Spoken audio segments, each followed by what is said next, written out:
This encyclical by Pope Pius X explains the current state of confusion in the Catholic Church. Every Catholic should study and understand it. Next, the encyclical, Pascendi, will be read. You can listen to it while doing other things, as it is long and complicated, so you may need to listen to it several times.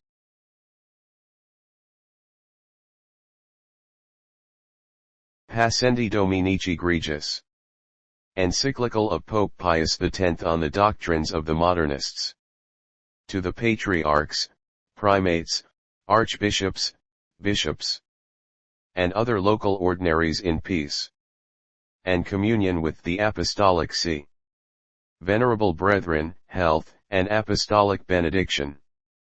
The office divinely committed to us of feeding the Lord's flock has especially this duty assigned to it by Christ, namely, to guard with the greatest vigilance the deposit of the faith delivered to the saints, rejecting the profane novelties of words and oppositions of knowledge falsely so called.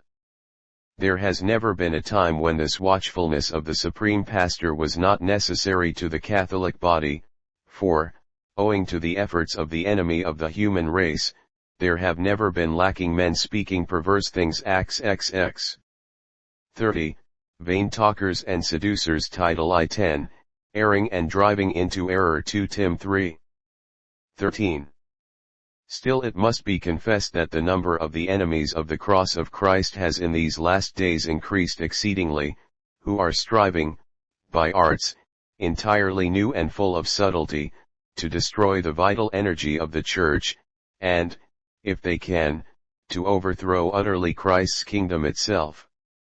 Wherefore we may no longer be silent, lest we should seem to fail in our most sacred duty, and lest the kindness that, in the hope of wiser counsels, we have hitherto shown them, should be attributed to forgetfulness of our office. Gravity of the situation.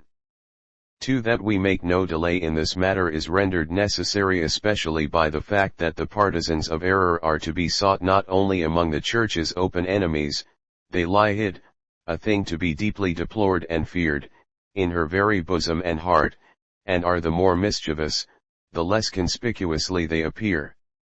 We allude, venerable brethren, to many who belong to the Catholic laity, nay, and this is far more lamentable, to the ranks of the priesthood itself, who, feigning a love for the Church, lacking the firm protection of philosophy and theology, nay more, thoroughly imbued with the poisonous doctrines taught by the enemies of the Church, and lost to all sense of modesty, vaunt themselves as reformers of the Church, and, forming more boldly into line of attack, assail all that is most sacred in the work of Christ, not sparing even the person of the divine Redeemer, whom, with sacrilegious daring, they reduce to a simple, mere man.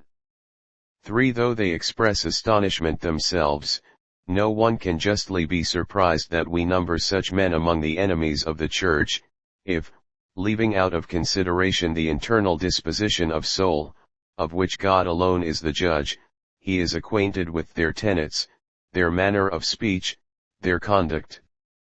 Nor indeed will he err in accounting them the most pernicious of all the adversaries of the Church.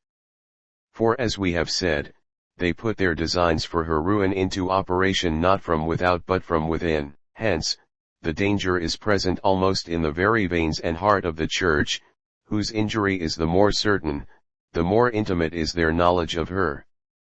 Moreover, they lay the axe not to the branches and shoots, but to the very root, that is, to the faith and its deepest fires.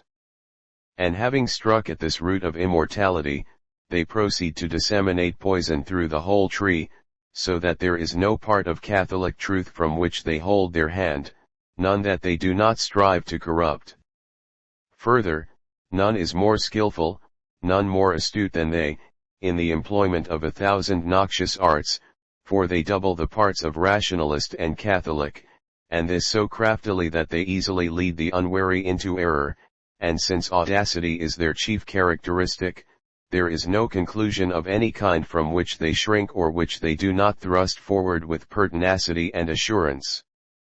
To this must be added the fact, which indeed is well calculated to deceive souls, that they lead a life of the greatest activity, of assiduous and ardent application to every branch of learning, and that they possess, as a rule, a reputation for the strictest morality.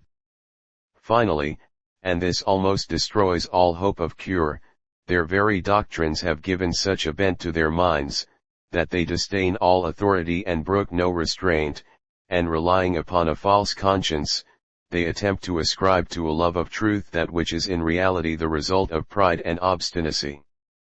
Once indeed we had hopes of recalling them to a better sense, and to this end we first of all showed them kindness as our children, then we treated them with severity, and at last we have had recourse, though with great reluctance, to public reproof. But you know, venerable brethren, how fruitless has been our action. They bowed their head for a moment, but it was soon uplifted more arrogantly than ever. If it were a matter which concerned them alone, we might perhaps have overlooked it, but the security of the Catholic name is at stake. Wherefore, as to maintain it longer would be a crime, we must now break silence, in order to expose before the whole Church in their true colors those men who have assumed this bad disguise. Division of the Encyclical. For but since the modernists, as they are commonly and rightly called, employ a very clever artifice, namely, to present their doctrines without order and systematic arrangement into one whole, scattered and disjointed one from another, so as to appear to be in doubt and uncertainty, while they are in reality firm and steadfast, it will be of advantage, venerable brethren, to bring their teachings together here into one group, and to point out the connection between them, and thus to pass to an examination of the sources of the errors, and to prescribe remedies for averting the evil. Analysis of modernist teaching. 5. To proceed in an orderly manner in this recondite subject, it must first of all be noted that every modernist sustains and comprises within himself many personalities.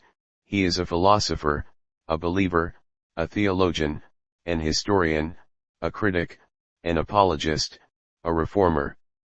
These roles must be clearly distinguished from one another by all who would accurately know their system and thoroughly comprehend the principles and the consequences of their doctrines. Agnosticism, its philosophical foundation. 6. We begin, then, with the philosopher. Modernists place the foundation of religious philosophy in that doctrine which is usually called agnosticism.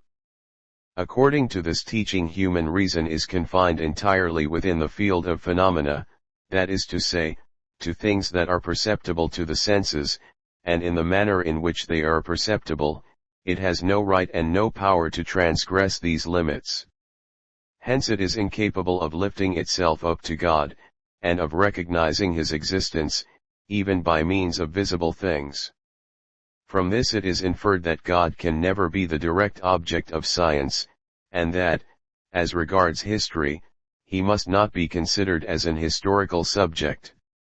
Given these premises, all will readily perceive what becomes of natural theology, of the motives of credibility, of external revelation. The modernists simply make away with them altogether. They include them in intellectualism, which they call a ridiculous and long ago defunct system. Nor does the fact that the Church has formally condemned these portentous errors exercise the slightest restraint upon them. Yet the Vatican Council has defined, if anyone says that the one true God, our Creator and Lord, cannot be known with certainty by the natural light of human reason by means of the things that are made, let him be anathema to revel, can. And also, if anyone says that it is not possible or not expedient that man be taught, through the medium of divine revelation, about God and the worship to be paid him, let him be anathema ibid, can. 2. And finally, if anyone says that divine revelation cannot be made credible by external signs, and that therefore men should be drawn to the faith only by their personal internal experience or by private inspiration, let him be anathema to fide, can. 3. But how the modernists make the transition from agnosticism, which is a state of pure nescience, to scientific and historic atheism, which is a doctrine of positive denial, and consequently, by what legitimate process of reasoning, starting from ignorance as to whether God has in fact intervened in the history of the human race or not, they proceed, in their explanation of this history, to ignore God altogether, as if he really had not intervened. Let him answer who can. Yet it is a fixed and established principle among them that both science and history must be atheistic, and within their boundaries there is room for nothing but phenomena. God and all that is divine are utterly excluded. We shall soon see clearly what, according to this most absurd teaching, must be held touching the most sacred person of Christ, what concerning the mysteries of his life and death, and of his resurrection and ascension into heaven. Vital immanence. 7. However, this agnosticism is only the negative part of the system of the modernist. The positive side of it consists in what they call vital immanence. This is how they advance from one to the other. Religion, whether natural or supernatural, must, like every other fact, admit of some explanation. But when natural theology has been destroyed, the road to revelation closed through the rejection of the arguments of credibility, and all external revelation absolutely denied, it is clear that this explanation will be sought in vain outside man himself. It must, therefore, be looked for in man, and since religion is a form of life, the explanation must certainly be found in the life of man. Hence the principle of religious immanence is formulated. Moreover, the first actuation, so to say, of every vital phenomenon, and religion, as has been said, belongs to this category, is due to a certain necessity or impulsion, but it has its origin, speaking more particularly of life, in a movement of the heart, which movement is called a sentiment. Therefore, since God is the object of religion, we must conclude that faith, which is the basis and the foundation of all religion, consists in a sentiment which originates from a need of the divine. This need of the divine, which is experienced only in special and favorable circumstances, cannot, of itself, appertain to the domain of consciousness. It is at first latent within the consciousness, or, to borrow a term from modern philosophy, in the subconsciousness, where also its roots lies hidden and undetected. Should anyone ask how it is that this need of the divine which man experiences within himself grows up into a religion, the modernists reply thus: science and history, they say, are confined within two limits, the one external, namely, the visible world, the other internal, which is consciousness. When one or other of these boundaries has been reached, there can be no further progress, for beyond is the unknowable. In presence of this unknowable, whether it is outside man and beyond the visible world of nature, or lies hidden within in the subconsciousness, the need of the divine, according to the principles of fideism, excites in a soul with a propensity towards religion a certain special sentiment, without any previous advertence of the mind, and this sentiment possesses, implied within itself both as its own object and as its intrinsic cause, the reality of the divine, and in a way unites man with God. It is this sentiment to which modernists give the name of faith, and this it is which they consider the beginning of religion. 8. But we have not yet come to the end of their philosophy, or, to speak more accurately, their folly. For modernism finds in this sentiment not faith only, but with and in faith, as they understand it, revelation, they say, abides. For what more can one require for revelation is not that religious sentiment which is perceptible in the consciousness revelation, or at least the beginning of revelation, nay, is not God himself, as he manifests himself to the soul, indistinctly it is true, in this same religious sense, revelation, and they add, since God is both the object and the cause of faith, this revelation is at the same time of God and from God, that is, God is both the revealer and the revealed. Hence, venerable brethren, springs that ridiculous proposition of the modernists, that every religion, according to the different aspect under which it is viewed, must be considered as both natural and supernatural. Hence it is that they make consciousness and revelation synonymous. Hence the law, according to which religious consciousness is given as the universal rule, to be put on an equal footing with revelation, and to which all must submit, even the supreme authority of the Church, whether in its teaching capacity, or in that of legislator in the province of sacred liturgy or discipline. Deformation of religious history the consequence. 9. However, in all this process, from which, according to the modernists, faith and revelation spring, one point is to be particularly noted, for it is of capital importance on account of the historico-critical corollaries which are deduced from it. For the unknowable they talk of does not present itself to faith as something solitary and isolated, but rather in close conjunction with some phenomenon, which, though it belongs to the realm of science and history, yet to some extent oversteps their bounds. Such a phenomenon may be an act of nature containing within itself something mysterious, or it may be a man, whose character, actions, and words cannot, apparently, be reconciled with the ordinary laws of history. Then faith, attracted by the unknowable which is united with the phenomenon, possesses itself of the whole phenomenon, and, as it were, permeates it with its own life. From this two things follow. The first is a sort of transfiguration of the phenomenon, by its elevation above its own true conditions, by which it becomes more adapted to that form of the divine which faith will infuse into it.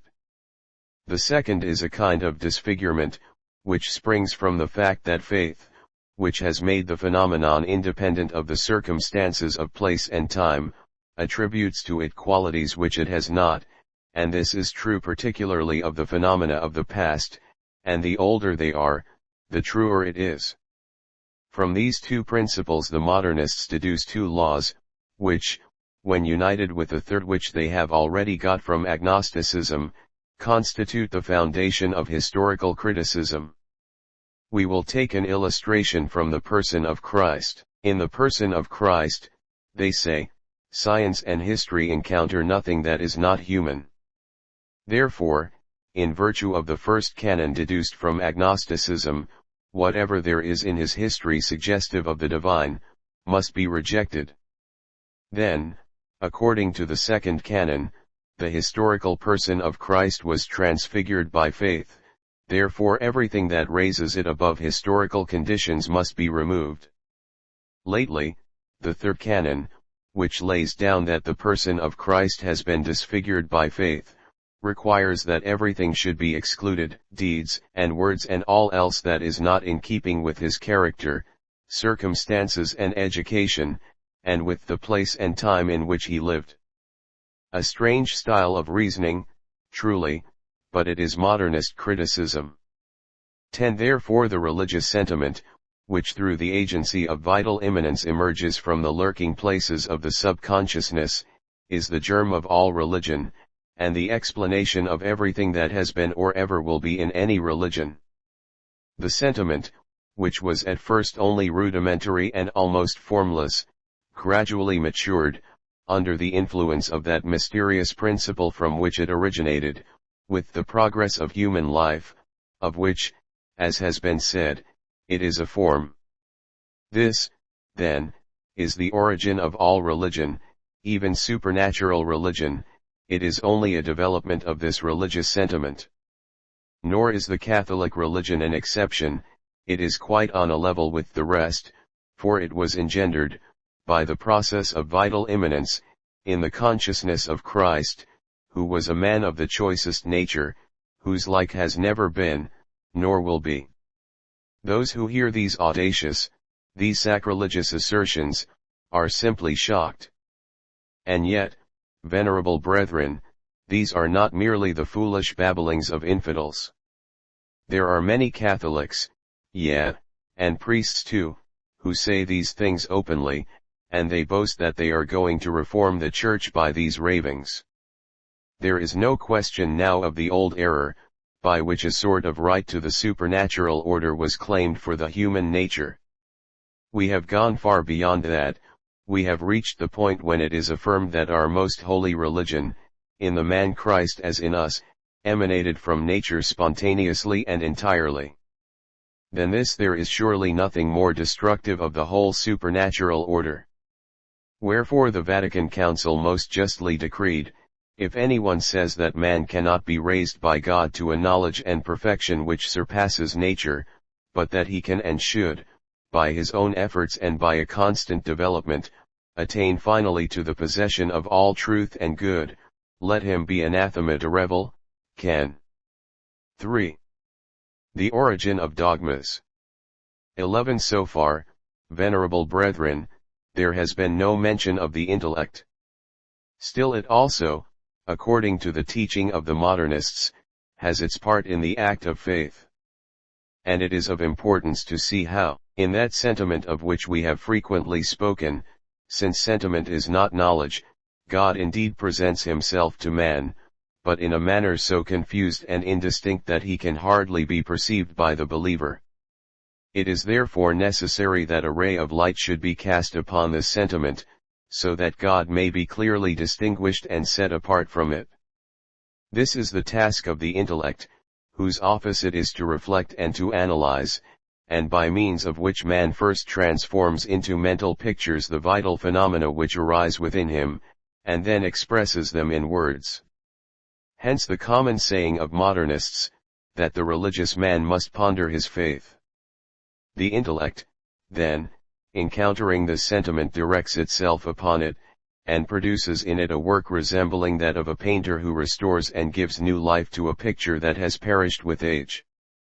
The simile is that of one of the leaders of modernism. The operation of the intellect in this work is a double one. First, by a natural and spontaneous act it expresses its concept in a simple, ordinary statement, then, on reflection and deeper consideration, or, as they say, by elaborating its thought, it expresses the idea in secondary propositions, which are derived from the first, but are more perfect and distinct. These secondary propositions, if they finally receive the approval of the supreme magisterium of the Church, constitute dogma. 12. Thus, we have reached one of the principal points in the modernist system, namely the origin and the nature of dogma. For they place the origin of dogma in those primitive and simple formulae, which, under a certain aspect, are necessary to faith, for revelation, to be truly such, requires the clear manifestation of God in the consciousness. But dogma itself, they apparently hold, is contained in the secondary formulae. To ascertain the nature of dogma, we must first find the relation which exists between the religious formulas and the religious sentiment. This will be readily perceived by him who realizes that these formulas have no other purpose than to furnish the believer with a means of giving an account of his faith to himself. These formulas therefore stand midway between the believer and his faith. In their relation to the faith, they are the inadequate expression of its object, and are usually called symbols. In their relation to the believer, they are mere instruments. Its evolution. 13. Hence it is quite impossible to maintain that they express absolute truth, for, in so far as they are symbols, they are the images of truth, and so must be adapted to the religious sentiment in its relation to man, and as instruments, they are the vehicles of truth, and must therefore in their turn be adapted to man in his relation to the religious sentiment. But the object of the religious sentiment, since it embraces that absolute, possesses an infinite variety of aspects of which now one, now another, may present itself. In like manner, he who believes may pass through different phases. Consequently, the formulae too, which we call dogmas, must be subject to these vicissitudes, and are, therefore, liable to change. Thus the way is open to the intrinsic evolution of dogma. An immense collection of sophisms this, that ruins and destroys all religion. Dogma is not only able, but ought to evolve and to be changed. This is strongly affirmed by the modernists, and as clearly flows from their principles. For amongst the chief points of their teaching is this which they deduce from the principle of vital immanence, that religious formulas, to be really religious and not merely theological speculations, ought to be living and to live the life of the religious sentiment. This is not to be understood in the sense that these formulas, especially if merely imaginative, were to be made for the religious sentiment. It has no more to do with their origin than with number or quality. What is necessary is that the religious sentiment, with some modification when necessary, should vitally assimilate them. In other words, it is necessary that the primitive formula be accepted and sanctioned by the heart, and similarly the subsequent work from which spring the secondary formulas must proceed under the guidance of the heart. Hence it comes that these formulas, to be living, should be, and should remain, adapted to the faith and to him who believes. Wherefore if for any reason this adaptation should cease to exist, they lose their first meaning and accordingly must be changed. And since the character and lot of dogmatic formulas is so precarious, there is no room for surprise that modernists regard them so lightly and in such open disrespect. And so they audaciously charge the Church both with taking the wrong road from inability to distinguish the religious and moral sense of formulas from their surface meaning, and with clinging tenaciously and vainly to meaningless formulas whilst religion is allowed to go to ruin. Blind that they are, and leaders of the blind, inflated with a boastful science, they have reached that pitch of folly where they pervert the eternal concept of truth and the true nature of the religious sentiment. With that new system of theirs they are seen to be under the sway of a blind and unchecked passion for novelty, thinking not at all of finding some solid foundation of truth, but despising the holy and apostolic traditions, they embrace other vain, futile, uncertain doctrines. Condemned by the Church, on which, in the height of their vanity, they think they can rest and maintain truth itself. The modernist as believer. Individual experience and religious certitude. 14 Thus far, venerable brethren, of the modernist considered as philosopher.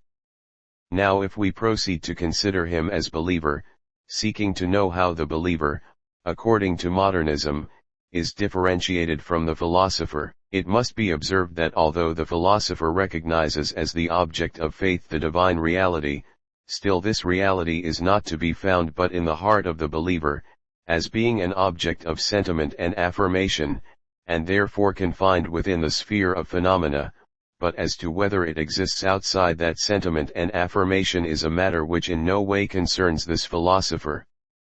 For the modernist believer, on the contrary, it is an established and certain fact that the divine reality does really exist in itself and quite independently of the person who believes in it. If you ask on what foundation this assertion of the believer rests, they answer, in the experience of the individual. On this head the modernists differ from the rationalists only to fall into the opinion of the Protestants and pseudo-mystics. This is their manner of putting the question. In the religious sentiment one must recognize a kind of intuition of the heart which puts man in immediate contact with the very reality of God, and infuses such a persuasion of God's existence and his action both within and without man as to excel greatly any scientific conviction. They assert, therefore, the existence of a real experience, and one of a kind that surpasses all rational experience. If this experience is denied by some, like the rationalists, it arises from the fact that such persons are unwilling to put themselves in the moral state which is necessary to produce it. It is this experience which, when a person acquires it, makes him properly and truly a believer. How far off we are here from Catholic teaching we have already seen in the decree of the Vatican Council. We shall see later how, with such theories, added to the other errors already mentioned, the way is opened wide for atheism. Here it is well to note at once that, given this doctrine of experience united with the other doctrine of symbolism, every religion, even that of paganism, must be held to be true.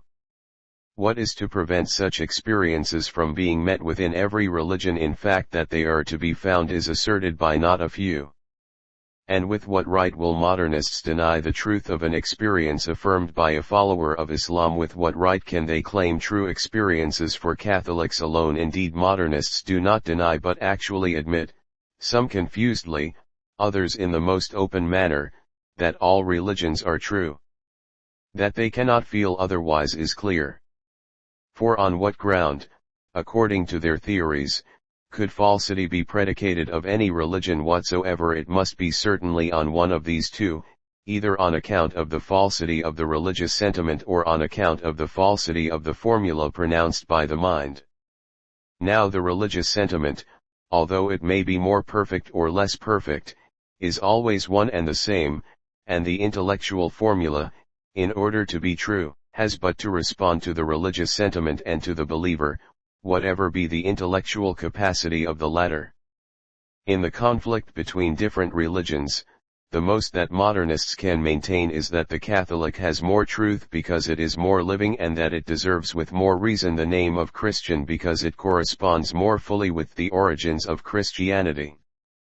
That these consequences flow from the premises will not seem unnatural to anybody. But what is amazing is that there are Catholics and priests who, we would fain believe, abhor such enormities yet act as if they fully approved of them.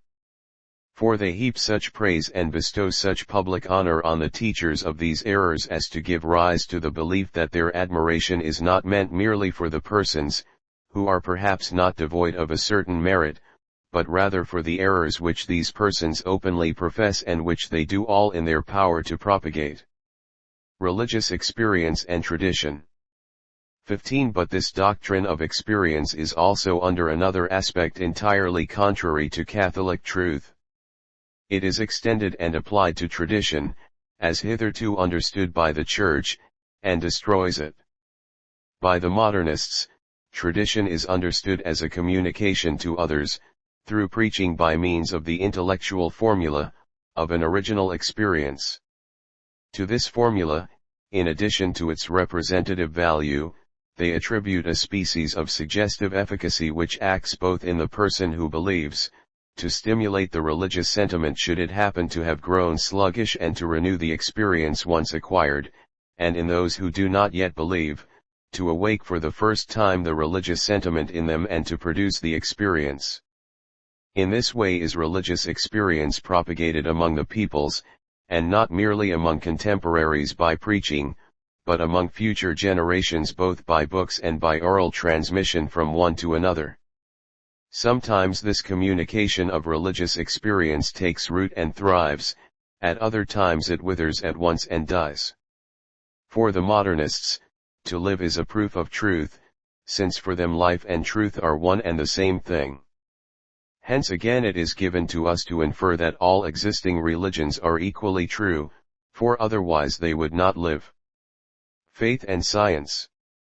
16. Having reached this point, venerable brethren, we have sufficient material in hand to enable us to see the relations which modernists establish between faith and science, including history also under the name of science. And in the first place it is to be held that the object of the one is quite extraneous to and separate from the object of the other.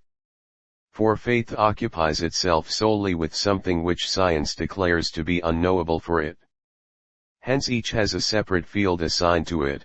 Science is entirely concerned with the reality of phenomena, into which faith does not enter at all. Faith on the contrary concerns itself with the divine reality which is entirely unknown to science. Thus the conclusion is reached that there can never be any dissension between faith and science, for if each keeps on its own ground they can never meet and therefore never be in contradiction. And if it be objected that in the visible world there are some things which appertain to faith, such as the human life of Christ, the modernists reply by denying this.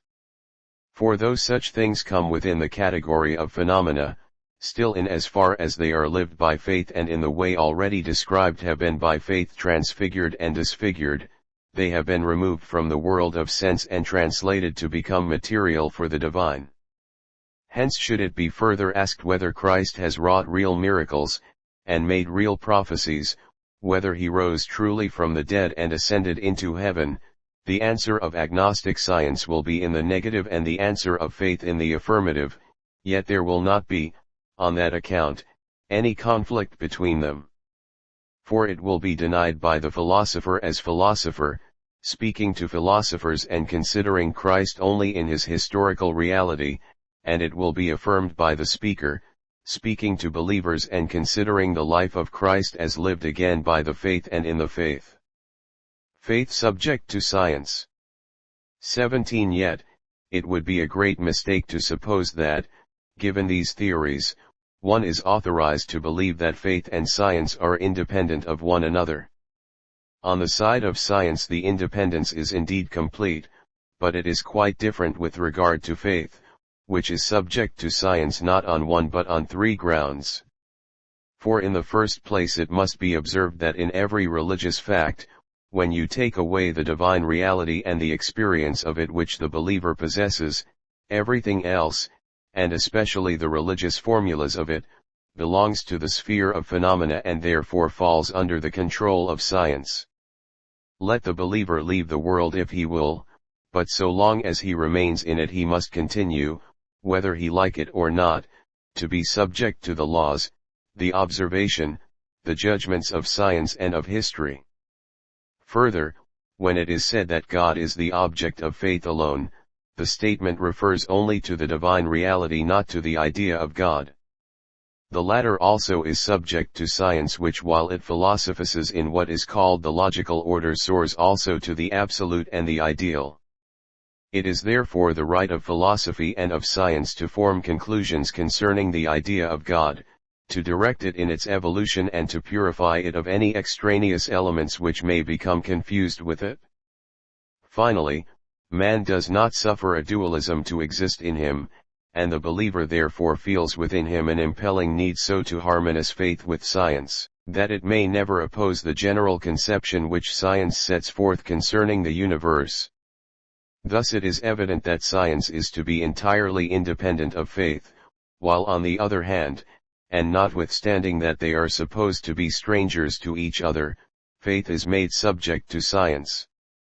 All this, venerable brothers, is in formal opposition with the teachings of our predecessor, Pius IX, where he lays it down that, in matters of religion it is the duty of philosophy not to command but to serve, but not to prescribe what is to be believed but to embrace what is to be believed with reasonable obedience, not to scrutinize the depths of the mysteries of God but to venerate them devoutly and humbly. The modernists completely invert the parts, and to them may be applied the words of another predecessor of ours, Gregory IX, addressed to some theologians of his time: some among you, inflated like bladders with the spirit of vanity, strive by profane novelties to cross the boundaries fixed by the fathers, twisting the sense of the heavenly pages. To the philosophical teaching of the rationals, not for the profit of their hearer but to make a show of science, these, seduced by strange and eccentric doctrines, make the head of the tail and force the queen to serve the servant. The methods of modernists. 18. This becomes still clearer to anybody who studies the conduct of modernists, which is in perfect harmony with their teachings. In the writings and addresses they seem not unfrequently to advocate now one doctrine now another, so that one would be disposed to regard them as vague and doubtful. But there is a reason for this, and it is to be found in their ideas as to the mutual separation of science and faith. Hence in their books you find some things which might well be expressed by a Catholic, but in the next page you find other things which might have been dictated by a rationalist. When they write history they make no mention of the divinity of Christ, but when they are in the pulpit they profess it clearly. Again, when they write history they pay no heed to the fathers and the councils, but when they catechise the people, they cite them respectfully. In the same way they draw their distinctions between theological and pastoral exegesis and scientific and historical exegesis. So, too, acting on the principle that science in no way depends upon faith, when they treat of philosophy, history, criticism, feeling no horror at treading in the footsteps of Luther, they are wont to display a certain contempt for Catholic doctrines, or the Holy Fathers, for the ecumenical councils, for the ecclesiastical magisterium, and should they be rebuked for this, they complain that they are being deprived of their liberty. Lastly, guided by the theory that faith must be subject to science, they continuously and openly criticize the Church because of her sheer obstinacy in refusing to submit and accommodate her dogmas to the opinions of philosophy, while they, on their side, after having blotted out the old theology, endeavor to introduce a new theology which shall follow the vagaries of their philosophers. The modernist as theologian. His principles, immanence, and symbolism. 19. And thus, venerable brethren, the road is open for us to study the modernists in the theological arena, a difficult task, yet one that may be disposed of briefly. The end to be attained is the conciliation of faith with science, always, however, saving the primacy of science over faith. In this branch the modernist theologian avails himself of exactly the same principles which we have seen employed by the modernist philosopher, and applies them to the believer, the principles of immanence and symbolism. The process is an extremely simple one. The philosopher has declared, the principle of faith is immanent, the believer has added, this principle is God, and the theologian draws the conclusion, God is immanent in man. Thus we have theological immanence. So too, the philosopher regards as certain that the representations of the object of faith are merely symbolical, the believer has affirmed that the object of faith is God in himself, and the theologian proceeds to affirm that, the representations of the divine reality are symbolical. And thus we have theological symbolism. Truly enormous errors both, the pernicious character of which will be seen clearly from an examination of their consequences. For, to begin with symbolism, since symbols are but symbols in regard to their objects and only instruments in regard to the believer, it is necessary first of all, according to the teachings of the modernists, that the believer do not lay too much stress on the formula, but avail himself of it only with the scope of uniting himself to the absolute truth which the formula at once reveals and conceals, that is to say, endeavors to express but without succeeding in doing so. They would also have the believer avail himself of the formulas only in as far as they are useful to him, for they are given to be a help and not a hindrance, with proper regard, however, for the social respect due to formulas which the public magisterium has deemed suitable for expressing the common consciousness until such time as the same magisterium provide otherwise. Concerning immanence, it is not easy to determine what modernists mean by it, for their own opinions on the subject vary. Some understand it in the sense that God working in man is more intimately present in him than man is in even himself, and this conception, if properly understood, is free from reproach. Others hold that the divine action is one with the action of nature, as the action of the first cause is one with the action of the secondary cause, and this would destroy the supernatural order.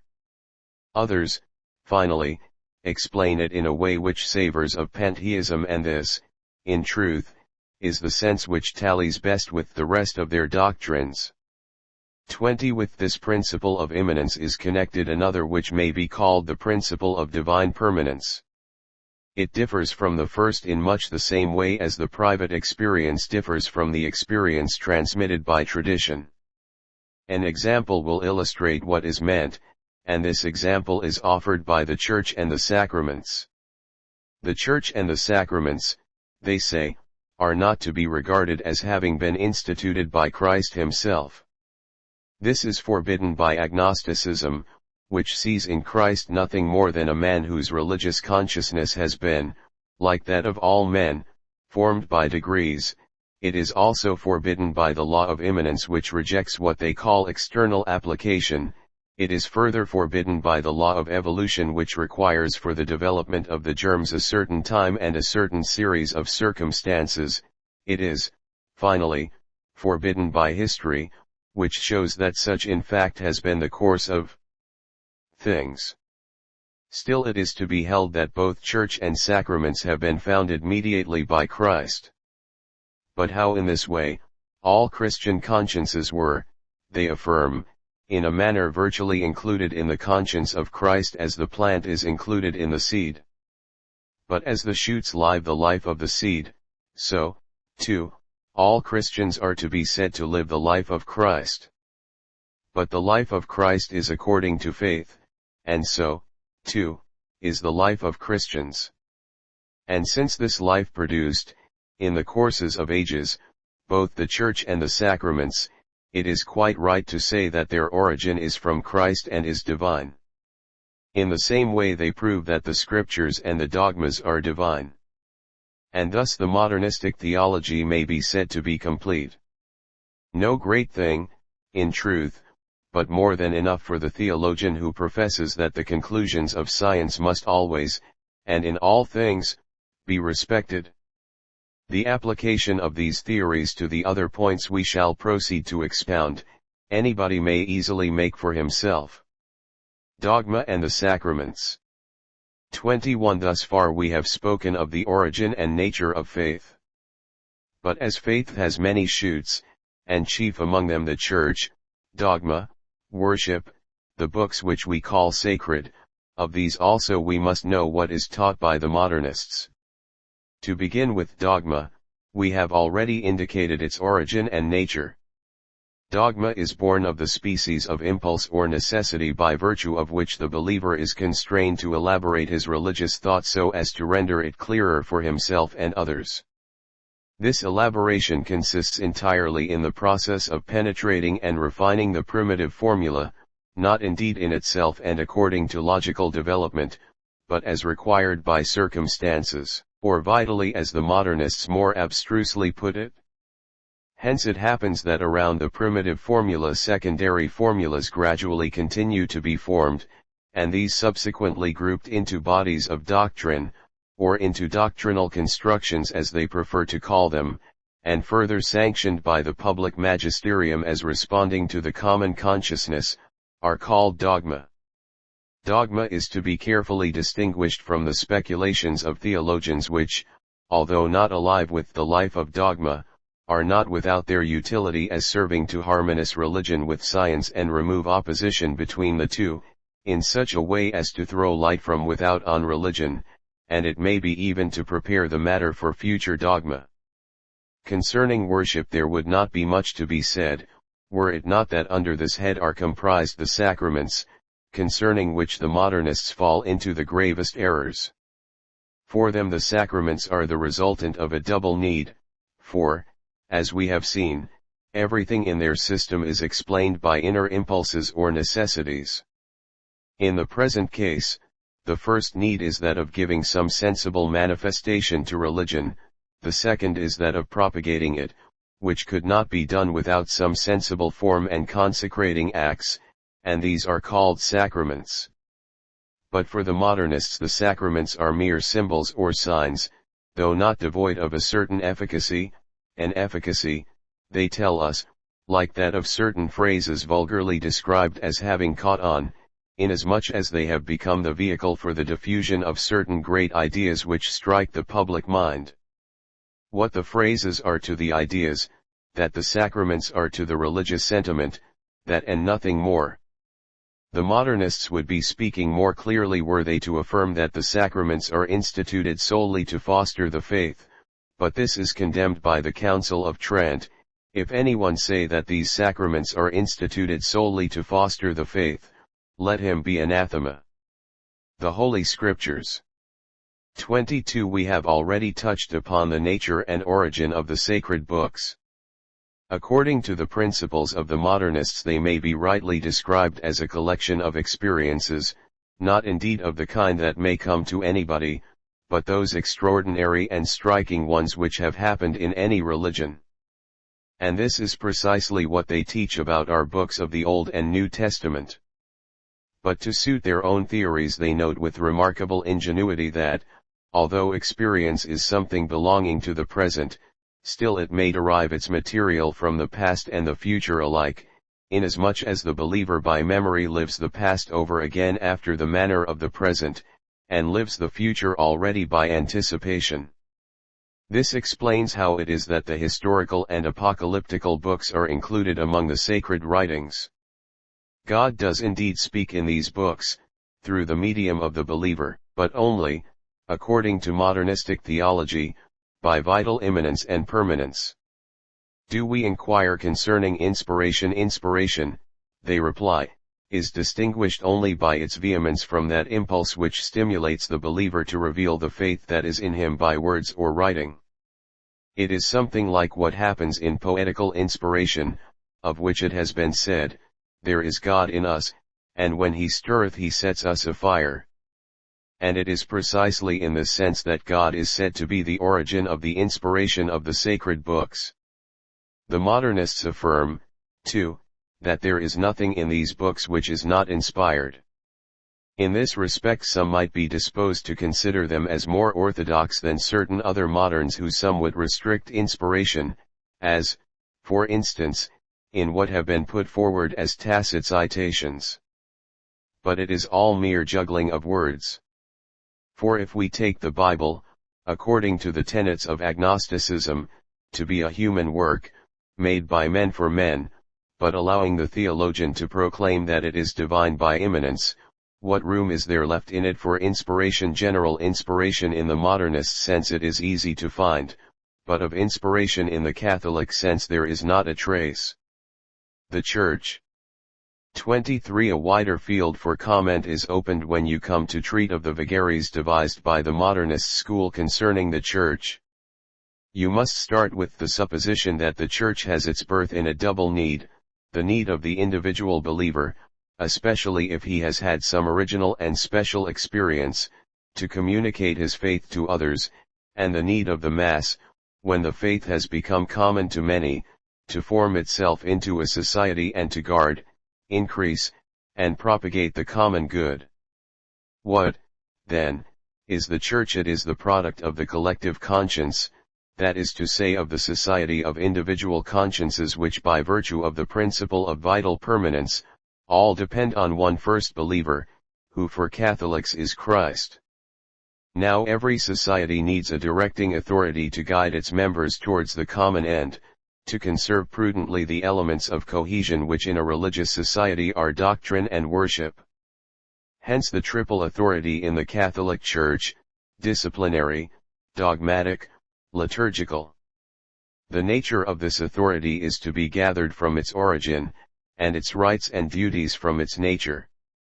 In past times it was a common error that authority came to the Church from without, that is to say directly from God, and it was then rightly held to be autocratic. But his conception had now grown obsolete.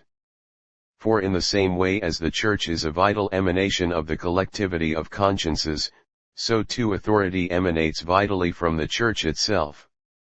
Authority therefore, like the Church, has its origin in the religious conscience, and, that being so, is subject to it.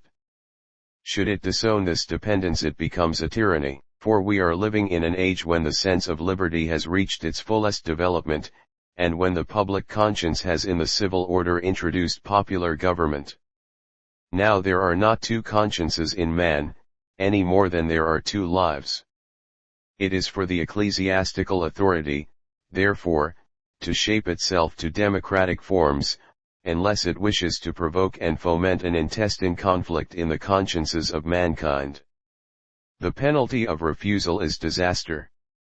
For it is madness to think that the sentiment of liberty, as it is now spread abroad, can surrender.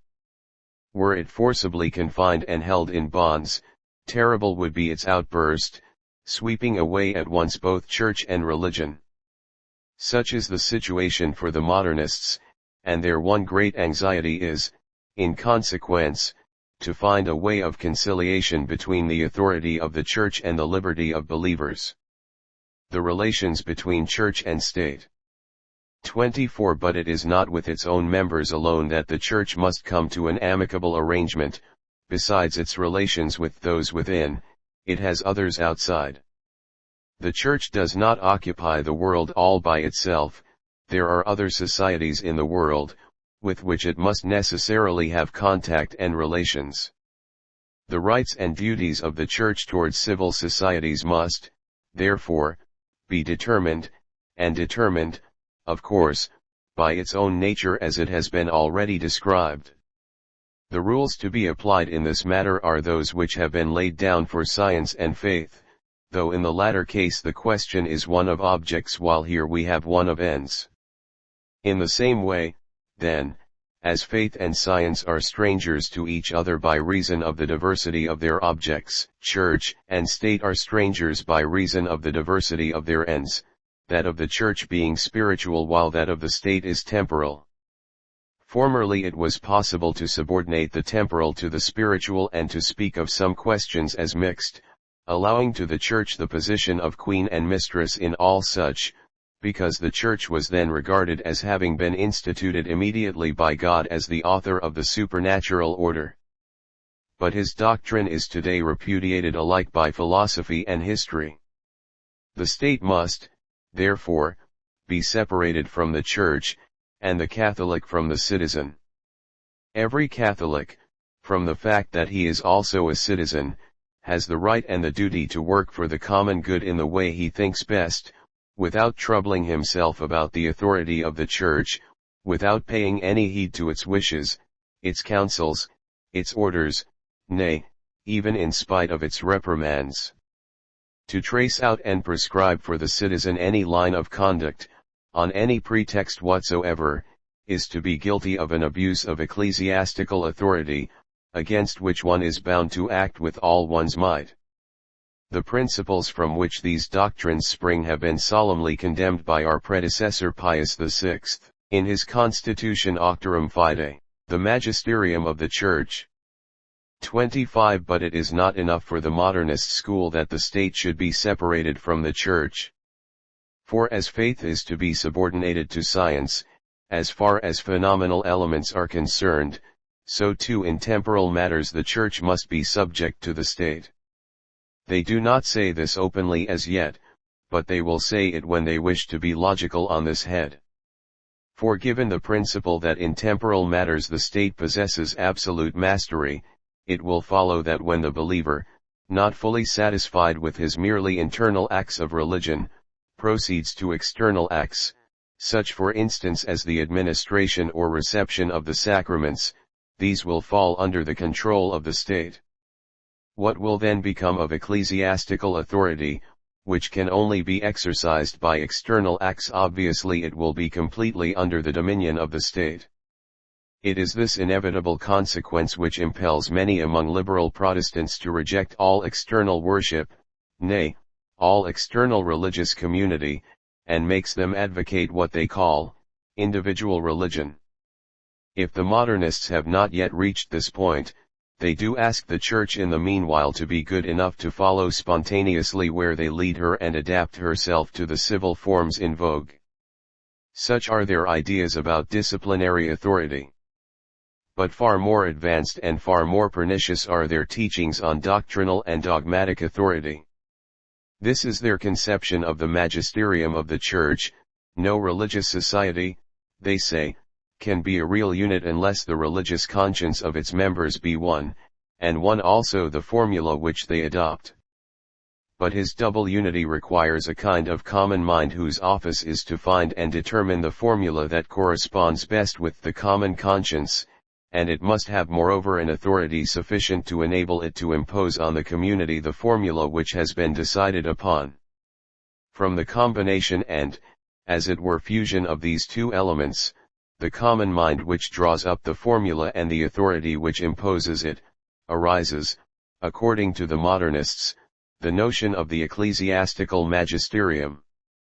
And as this magisterium springs, in its last analysis, from the individual consciences and possesses its mandate of public utility for their benefit, it follows that the ecclesiastical magisterium must be subordinate to them, and should therefore take democratic forms.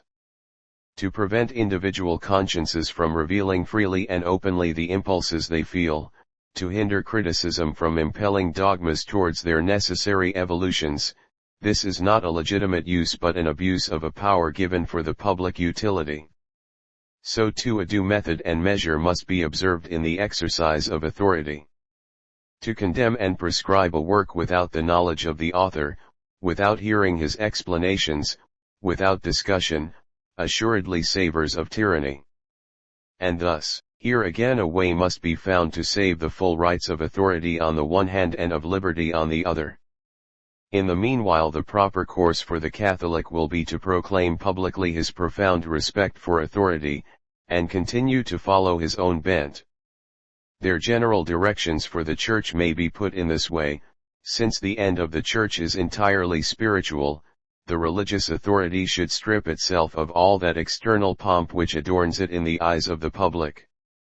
And here they forget that while religion is essentially for the soul, it is not exclusively for the soul, and that the honor paid to authority is reflected back on Jesus Christ who instituted it. The evolution of doctrine. 26. To finish with this whole question of faith and its shoots, it remains to be seen, venerable brethren, what the modernists have to say about their development. First of all, they lay down the general principle that in a living religion everything is subject to change, and must change, and in this way they pass to what may be said to be, among the chief of their doctrines, that of evolution. To the laws of evolution everything is subject: dogma, church, worship, the books we revere as sacred, even faith itself, and the penalty of disobedience is death. The enunciation of this principle will not astonish anybody who bears in mind what the modernists have had to say about each of these subjects. Having laid down this law of evolution, the modernists themselves teach us how it works out. And first, with regard to faith. The primitive form of faith, they tell us, was rudimentary and common to all men alike, for it had its origin in human nature and human life. Vital evolution brought with it progress, not by the accretion of new and purely adventitious forms from without, but by an increasing penetration of the religious sentiment in the conscience. This progress was of two kinds: negative, by the elimination of all foreign elements, such, for example, as the sentiment of family or nationality, and positive by the intellectual and moral refining of man, by means of which the idea was enlarged and enlightened while the religious sentiment became more elevated and more intense. For the progress of faith no other causes are to be assigned than those which are adduced to explain its origin. But to them must be added those religious geniuses whom we call prophets, and of whom Christ was the greatest, both because in their lives and their words there was something mysterious which faith attributed to the divinity, and because it fell to their lot to have new and original experiences fully in harmony with the needs of their time. The progress of dogma is due chiefly to the obstacles which faith has to surmount, to the enemies it has to vanquish, to the contradictions it has to repel. Add to this a perpetual striving to penetrate ever more profoundly its own mysteries. Thus, to omit other examples, has it happened in the case of Christ, in him that divine something which faith admitted in him expanded in such a way that he was at last held to be God. The chief stimulus of evolution in the domain of worship consists in the need of adapting itself to the uses and customs of peoples, as well as the need of availing itself of the value which certain acts have acquired by long usage. Finally, evolution in the Church itself is fed by the need of accommodating itself to historical conditions and of harmonizing itself with existing forms of society. Such is religious evolution in detail. And here, before proceeding further, we would have you note well this whole theory of necessities and needs, for it is at the root of the entire system of the modernists, and it is upon it that they will erect that famous method of theirs called the historical. 27. Still continuing the consideration of the evolution of doctrine, it is to be noted that evolution is due no doubt to those stimulants styled needs, but, if left to their action alone, it would run a great risk of bursting the bounds of tradition, and thus, turned aside from its primitive vital principle, would lead to ruin instead of progress. Hence, Studying more closely the ideas of the modernists, evolution is described as resulting from the conflict of two forces, one of them tending towards progress, the other towards conservation. The conserving force in the Church is tradition, and tradition is represented by religious authority, and this both by right and in fact, for by right it is in the very nature of authority to protect tradition, and, in fact, for authority, raised as it is above the contingencies of life, feels hardly, or not at all, the spurs of progress. The progressive force, on the contrary, which responds to the inner needs lies in the individual consciences and ferments there, especially in such of them as are in most intimate contact with life. Note here, venerable brethren, the appearance already of that most pernicious doctrine which would make of the laity a factor of progress in the Church. Now it is by a species of compromise between the forces of conservation and of progress, that is to say between authority and individual consciences, that changes and advances take place.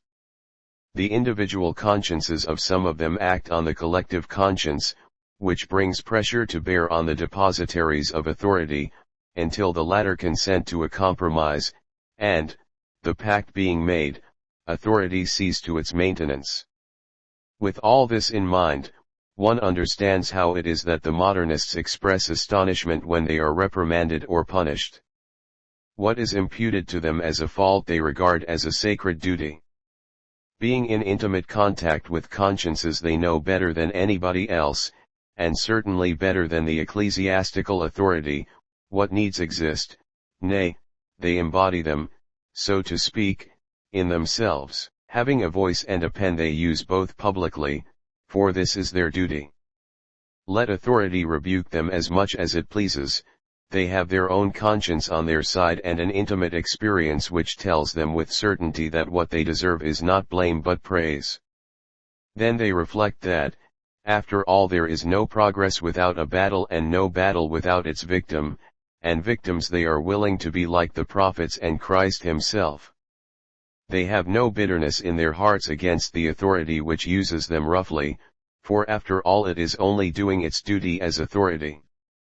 Their sole grief is that it remains deaf to their warnings, because delay multiplies the obstacles which impede the progress of souls, but the hour will most surely come when there will be no further chance for tergiversation, for if the laws of evolution may be checked for a while, they cannot be ultimately destroyed.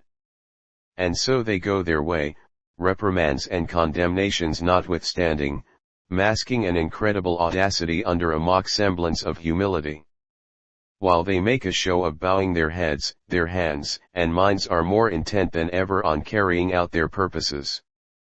And this policy they follow willingly and wittingly, both because it is part of their system that authority is to be stimulated but not dethroned, and because it is necessary for them to remain within the ranks of the Church in order that they may gradually transform the collective conscience, thus unconsciously avowing that the common conscience is not with them, and that they have no right to claim to be its interpreters. 28. Thus then, venerable brethren, for the modernists, both as authors and propagandists, there is to be nothing stable, nothing immutable in the Church. Nor indeed are they without precursors in their doctrines, for it was of these that our predecessor Pius IX wrote, "These enemies of divine revelation extol human progress to the skies, and with rash and sacrilegious daring would have it introduced into the Catholic religion as if this religion were not the work of God but of man, or some kind of philosophical discovery susceptible of perfection by human efforts." On the subject of revelation and dogma in particular, the doctrine of the modernists offers nothing new. We find it condemned in the syllabus of Pius IX, where it is enunciated in these terms: divine revelation is imperfect, and therefore subject to continual and indefinite progress, corresponding with the progress of human reason, and condemned still more solemnly in the Vatican Council: the doctrine of the faith which God has revealed has not been proposed to human intelligences to be perfected by them as if it were a philosophical system, but as a divine deposit entrusted to the spouse of Christ to be faithfully guarded and infallibly interpreted. Hence the sense, too, of the sacred dogmas is that which our Holy Mother the Church has once declared, nor is this sense ever to be abandoned on plea or pretext of a more profound comprehension of the truth.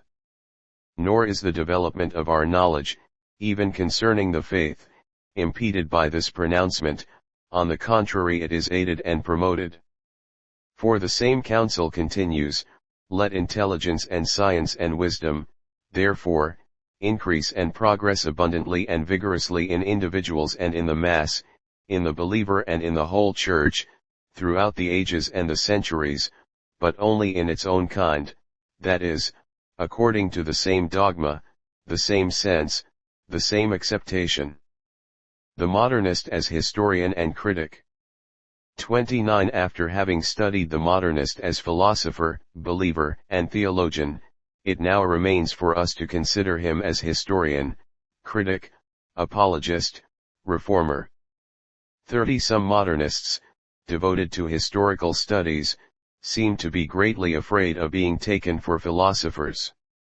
About philosophy, they tell you, they know nothing whatever, and in this they display remarkable astuteness, for they are particularly anxious not to be suspected of being prejudiced in favor of philosophical theories which would lay them open to the charge of not being objective, to use the word in vogue. And yet the truth is that their history and their criticism are saturated with their philosophy, and that their historico-critical conclusions are the natural fruit of their philosophical principles. This will be patent to anybody who reflects.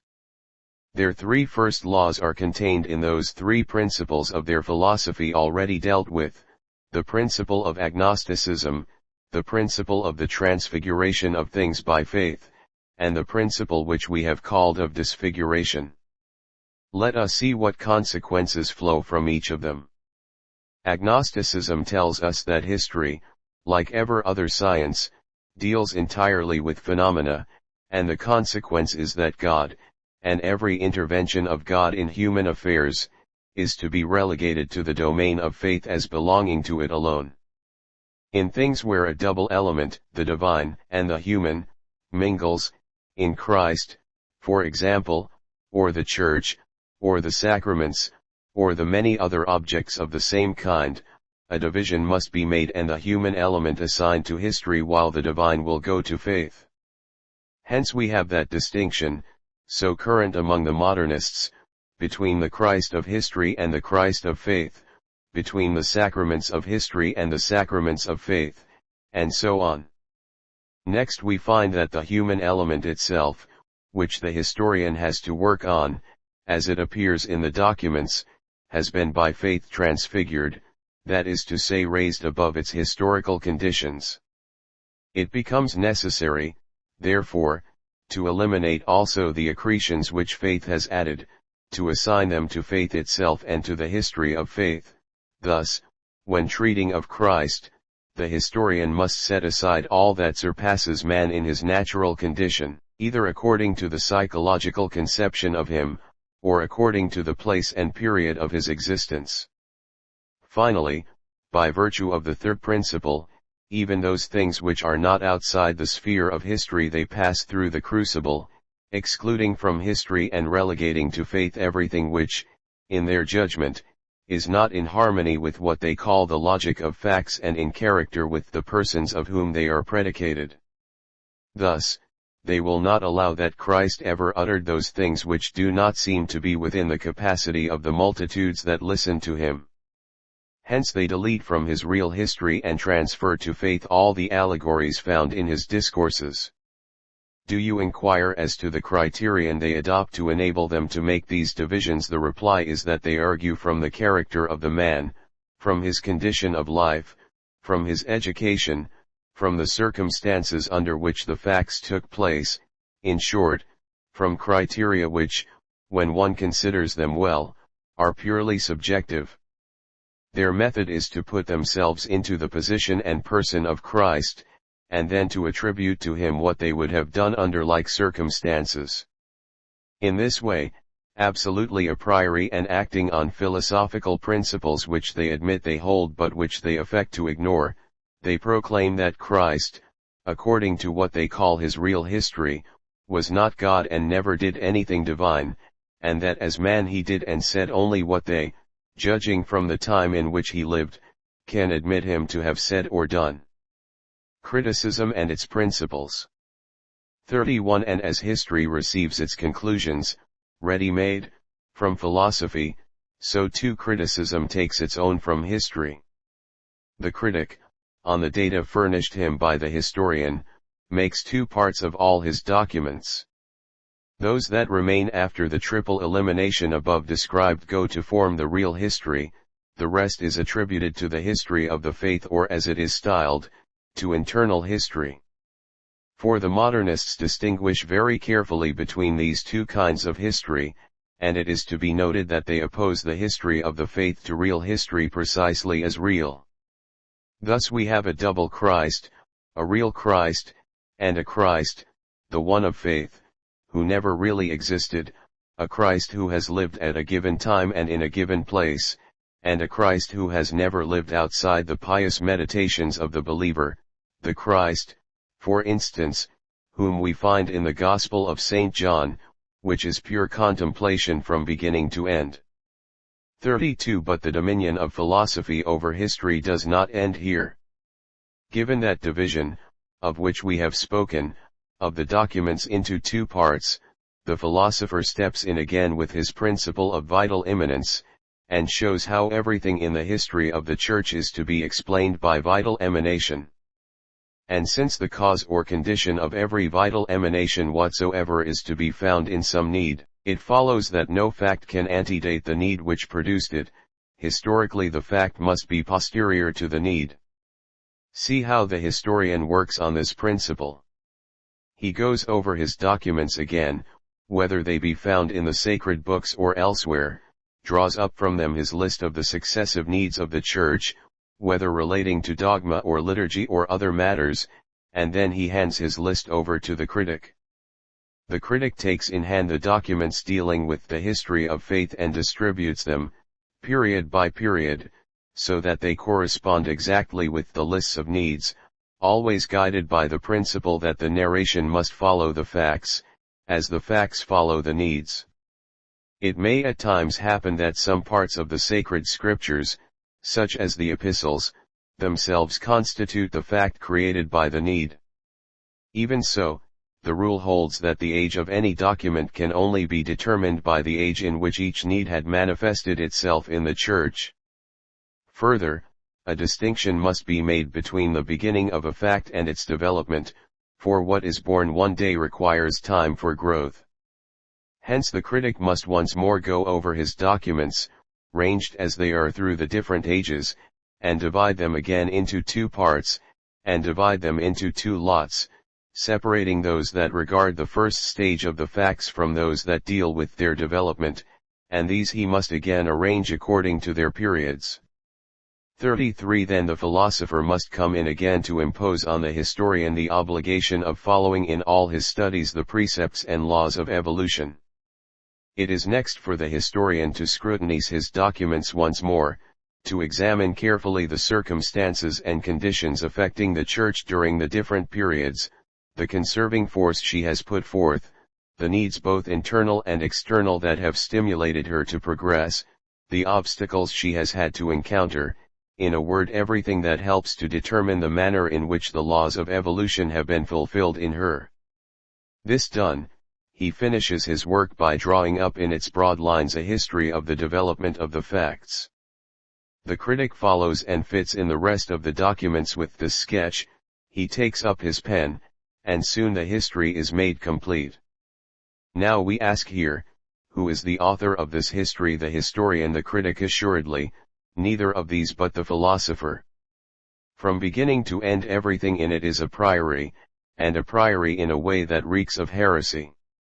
These men are certainly to be pitied, and of them the apostle might well say, they became vain in their thoughts, professing themselves to be wise they became fools. Rom 21:22. But, at the same time, they excite just indignation when they accuse the Church of torturing the texts, arranging and confusing them after its own fashion, and for the needs of its cause. In this they are accusing the Church of something for which their own conscience plainly reproaches them. How the Bible is dealt with. 34. The result of this dismembering of the sacred books and this partition of them throughout the centuries is naturally that the scriptures can no longer be attributed to the authors whose names they bear. The modernists have no hesitation in affirming commonly that these books, and especially the Pentateuch and the first three Gospels, have been gradually formed by additions to a primitive brief narration, by interpolations of theological or allegorical interpretation, by transitions, by joining different passages together. This means, briefly, that in the sacred books we must admit a vital evolution, springing from and corresponding with evolution of faith. The traces of this evolution, they tell us, are so visible in the books that one might almost write a history of them. Indeed, this history they do actually write, and with such an easy security that one might believe them to have with their own eyes seen the writers at work through the ages amplifying the sacred books. To aid them in this they call to their assistance that branch of criticism which they call textual, and labor to show that such a fact or such a phrase is not in its right place, and adducing other arguments of the same kind. They seem, in fact, to have constructed for themselves certain types of narration and discourses, upon which they base their decision as to whether a thing is out of place or not. Judge if you can how men with such a system are fitted for practicing this kind of criticism. To hear them talk about their works on the sacred books, in which they have been able to discover so much that is defective, one would imagine that before them nobody ever even glanced through the pages of Scripture, whereas the truth is that a whole multitude of doctors, infinitely superior to them in genius, in erudition, in sanctity, have sifted the sacred books in every way, and so far from finding imperfections in them, have thanked God more and more the deeper they have gone into them, for his divine bounty in having vouchsafed to speak thus to men. Unfortunately, these great doctors did not enjoy the same aids to study that are possessed by the modernists for their guide and rule, a philosophy borrowed from the negation of God, and a criterion which consists of themselves. We believe, then, that we have set forth with sufficient clearness the historical method of the modernists. The philosopher leads the way, the historian follows, and then in due order come internal and textual criticism. And since it is characteristic of the first cause to communicate its virtue to secondary causes, it is quite clear that the criticism we are concerned with is an agnostic, immanentist, and evolutionist criticism. Hence anybody who embraces it and employs it, makes profession thereby of the errors contained in it, and places himself in opposition to Catholic faith. This being so, one cannot but be greatly surprised by the consideration which is attached to it by certain Catholics. Two causes may be assigned for this. First, the close alliance, independent of all differences of nationality or religion, which the historians and critics of this school have formed among themselves. Second, the boundless effrontery of these men. Let one of them but open his mouth and the others applaud him in chorus, proclaiming that science has made another step forward. Let an outsider but hint at a desire to inspect the new discovery with his own eyes, and they are on him in a body. Deny it, and you are an ignoramus. Embrace it and defend it, and there is no praise too warm for you. In this way they win over any who, did they but realize what they are doing, would shrink back with horror. The impudence and the domineering of some, and the thoughtlessness and imprudence of others, have combined to generate a pestilence in the air which penetrates everywhere and spreads the contagion. But let us pass to the apologist. The modernist as apologist. 35. The modernist apologist depends in two ways on the philosopher. First, indirectly, inasmuch as his theme is history dictated, as we have seen, by the philosopher, and, secondly, directly, inasmuch as he takes both his laws and his principles from the philosopher. Hence that common precept of the modernist school that the new apologetics must be fed from psychological and historical sources. The modernist apologists, then, enter the arena by proclaiming to the rationalists that though they are defending religion, they have no intention of employing the data of the sacred books or the histories in current use in the Church, and composed according to old methods, but real history written on modern principles and according to rigorously modern methods. In all this they are not using an argumentum ad hominem, but are stating the simple fact that they hold, that the truth is to be found only in this kind of history. They feel that it is not necessary for them to dwell on their own sincerity in their writings. They are already known to and praised by the rationalists as fighting under the same banner, and they not only plume themselves on these encomiums, which are a kind of salary to them but would only provoke nausea in a real Catholic, but use them as an offset to the reprimands of the Church. But let us see how the modernist conducts his apologetics. The aim he sets before himself is to make the non-believer attain that experience of the Catholic religion which, according to the system, is the basis of faith. There are two ways open to him, the objective and the subjective. The first of them proceeds from agnosticism.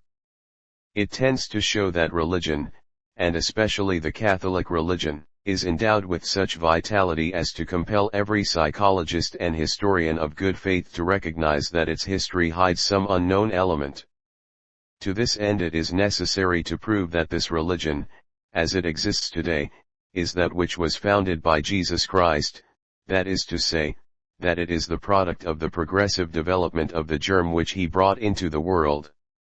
Hence it is imperative first of all to establish what this germ was, and this the modernist claims to be able to do by the following formula: Christ announced the coming of the kingdom of God, which was to be realized within a brief lapse of time and of which he was to become the Messiah, the divinely given agent and ordainer.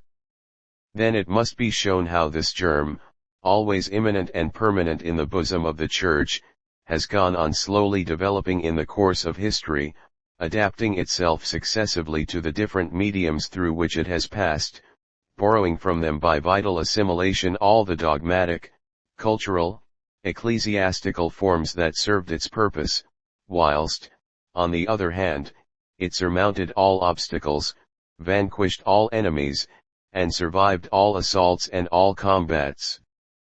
Anybody who well and duly considers this mass of obstacles, adversaries, attacks, combats, and the vitality and fecundity which the Church has shown throughout them all, must admit that if the laws of evolution are visible in her life they fail to explain the whole of her history. The unknown rises forth from it and presents itself before us. Thus do they argue, never suspecting that their determination of the primitive germ is an a priori of agnostic and evolutionist philosophy, and that the formula of it has been gratuitously invented for the sake of buttressing their position. 36 But while they endeavor by this line of reasoning to secure access for the Catholic religion into souls, these new apologists are quite ready to admit that there are many distasteful things in it.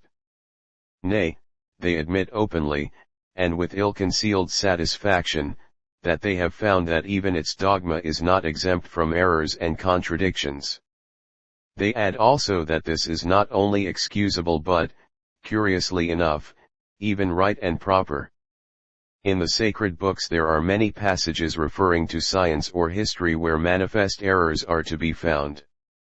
But the subject of these books is not science or history but religion and morals.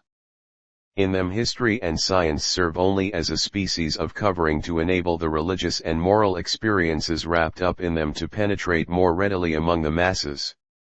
The masses understood science and history as they are expressed in these books, and it is clear that had science and history been expressed in a more perfect form this would have proved rather a hindrance than a help. Then, again, the sacred books being essentially religious, are consequently necessarily living. Now life has its own truth and its own logic, belonging as they do to a different order, viz., truth of adaptation and of proportion both with the medium in which it exists and with the end towards which it tends. Finally, the modernists, losing all sense of control, go so far as to proclaim as true and legitimate everything that is explained by life.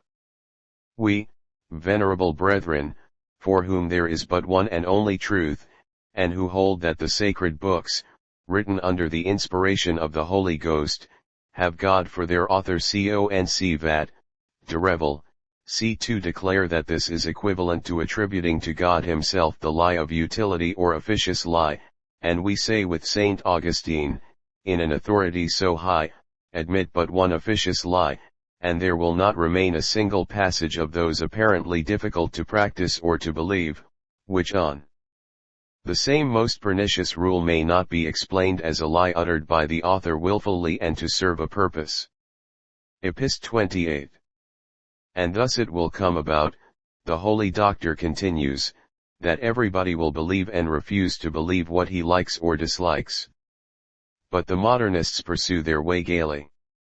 They grant also that certain arguments adduced in the sacred books, like those, for example, which are based on the prophecies, have no rational foundation to rest on.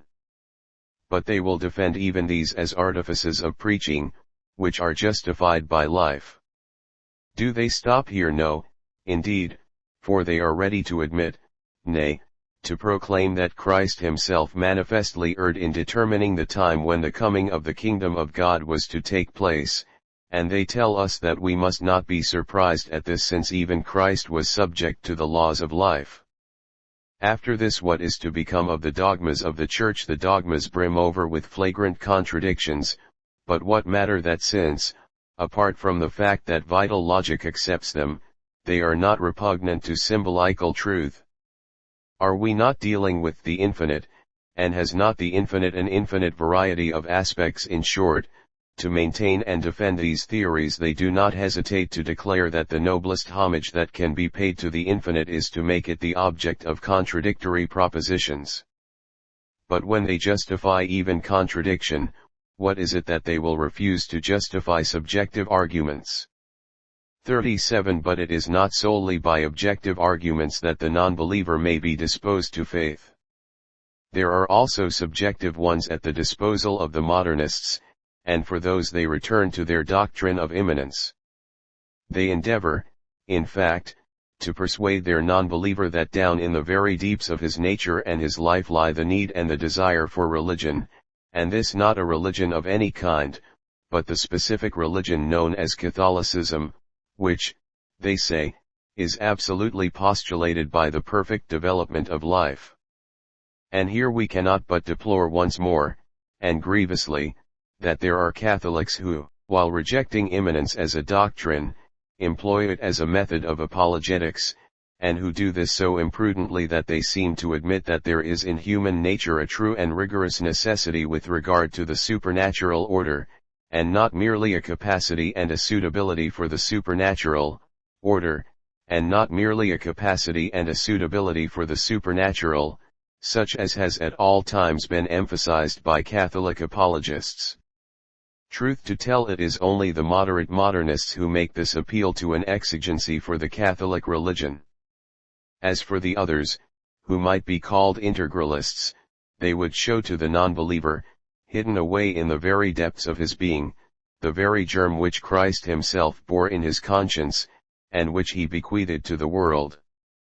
Such, venerable brethren, is a summary description of the apologetic method of the modernists, in perfect harmony, as you may see, with their doctrines, methods and doctrines brimming over with errors, made not for edification but for destruction, not for the formation of Catholics but for the plunging of Catholics into heresy, methods and doctrines that would be fatal to any religion.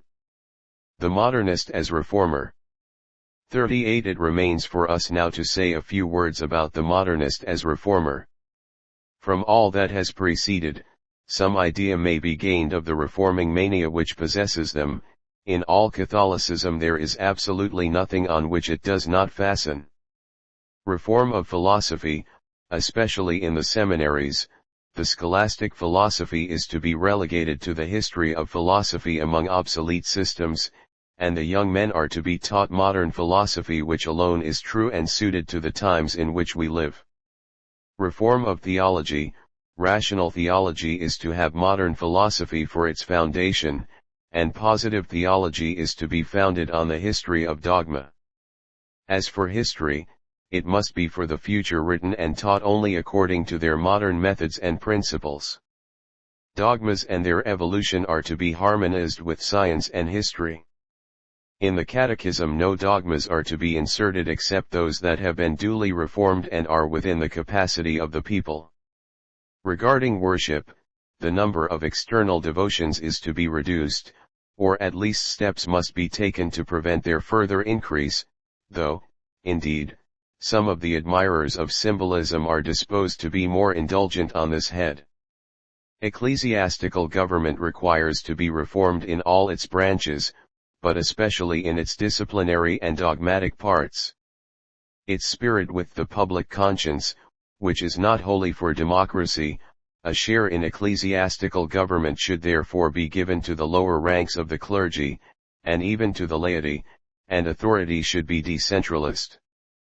The Roman congregations, and especially the Index and the Holy Office, are to be reformed. The ecclesiastical authority must change its line of conduct in the social and political world, while keeping outside political and social organization. It must adapt itself to those which exist in order to penetrate them with its spirit. With regard to morals, they adopt the principle of the Americanists, that the active virtues are more important than the passive, both in the estimation in which they must be held and in the exercise of them. The clergy are asked to return to their ancient lowliness and poverty, and in their ideas and action to be guided by the principles of modernism, and there are some who, echoing the teaching of their Protestant masters, would like the suppression of ecclesiastical celibacy. What is there left in the Church which is not to be reformed according to their principles? Modernism and all the heresies. 39. It may be, venerable brethren, that some may think we have dwelt too long on this exposition of the doctrines of the modernists. But it was necessary, both in order to refute their customary charge that we do not understand their ideas, and to show that their system does not consist in scattered and unconnected theories but in a perfectly organized body, all the parts of which are solidly joined so that it is not possible to admit one without admitting all. For this reason, too, we have had to give this exposition a somewhat didactic form and not to shrink from employing certain uncouth terms in use among the modernists. And now, can anybody who takes a survey of the whole system be surprised that we should define it as the synthesis of all heresies were one to attempt the task of collecting together all the errors that have been broached against the faith and to concentrate the sap and substance of them all into one? He could not better succeed than the modernists have done. Nay, they have done more than this, for, as we have already intimated, their system means the destruction not of the Catholic religion alone but of all religion. With good reason do the rationalists applaud them, for the most sincere and the franquest among the rationalists warmly welcome the modernists as their most valuable allies. For let us return for a moment, venerable brethren, to that most disastrous doctrine of agnosticism. By it every avenue that leads the intellect to God is barred, but the modernists would seek to open others available for sentiment and action. Vain efforts. For, after all, what is sentiment but the reaction of the soul on the action of the intelligence or the senses? Take away the intelligence, and man, already inclined to follow the senses, becomes their slave. Vain, too, from another point of view, for all these fantasias on the religious sentiment will never be able to destroy common sense, and common sense tells us that emotion and everything that leads the heart captive proves a hindrance instead of a help to the discovery of truth. We speak, of course, of truth in itself. As for that other purely subjective truth, the fruit of sentiment and action, if it serves its purpose for the jugglery of words, it is of no use to the man who wants to know above all things whether outside himself there is a God into whose hands he is one day to fall. True, the modernists do call in experience to eke out their system, but what does this experience add to sentiment? Absolutely nothing beyond a certain intensity and a proportionate deepening of the conviction of the reality of the object. But these two will never make sentiment into anything but sentiment, nor deprive it of its characteristic, which is to cause deception when the intelligence is not there to guide it. On the contrary, they but confirm and aggravate this characteristic, for the more intense sentiment is, the more it is sentimental. In matters of religious sentiment and religious experience, you know, venerable brethren, how necessary is prudence, and how necessary, too, the science which directs prudence. You know it from your own dealings with sounds, and especially with souls in whom sentiment predominates. You know it also from your reading of ascetical books, books for which the modernists have but little esteem, but which testify to a science and a solidity very different from theirs, and to a refinement and subtlety of observation of which the modernists give no evidence. Is it not really folly, or at least sovereign imprudence, to trust oneself without control to modernist experiences? Let us for a moment put the question: if experiences have so much value in their eyes, why do they not attach equal weight to the experience that thousands upon thousands of Catholics have, that the modernists are on the wrong road? It is, perchance, that all experiences except those felt by the modernists are false and deceptive. The vast majority of mankind holds and always will hold firmly that sentiment and experience alone, when not enlightened and guided by reason, do not lead to the knowledge of God. What remains, then, but the annihilation of all religion? Atheism, certainly it is not the doctrine of symbolism, will save us from this. For if all the intellectual elements, as they call them, of religion are pure symbols, will not the very name of God or of divine personality be also a symbol? And if this be admitted, will not the personality of God become a matter of doubt, and the way open to pantheism? And to pantheism that other doctrine of the divine immanence leads directly. For does it, we ask, leave God distinct from man or not? If yes, in what does it differ from Catholic doctrine, and why reject external revelation? If no, we are at once in pantheism. Now the doctrine of immanence in the modernist acceptation holds and professes that every phenomenon of conscience proceeds from man as man. The rigorous conclusion from this is the identity of man with God, which means pantheism. The same conclusion follows from the distinction modernists make between science and faith. The object of science, they say, is the reality of the knowable; the object of faith, on the contrary, is the reality of the unknowable. Now what makes the unknowable unknowable is its disproportion with the intelligible, a disproportion which nothing whatever, even in the doctrine of the modernist, can suppress. Hence the unknowable remains and will eternally remain unknowable to the believer as well as to the man of science. Therefore, if any religion at all is possible, it can only be the religion of an unknowable reality. And why this religion might not be that universal soul of the universe, of which a rationalist speaks, is something we do see. Certainly this suffices to show superabundantly by how many roads modernism leads to the annihilation of all religion. The first step in this direction was taken by Protestantism, the second is made by modernism, the next will plunge headlong into atheism. The cause of modernism. 40. To penetrate still deeper into modernism and to find a suitable remedy for such a deep sore, it behoves us, venerable brethren, to investigate the causes which have engendered it and which foster its growth. That the proximate and immediate cause consists in a perversion of the mind cannot be open to doubt. The remote causes seem to us to be reduced to two: curiosity and pride. Curiosity by itself, if not prudently regulated, suffices to explain all errors.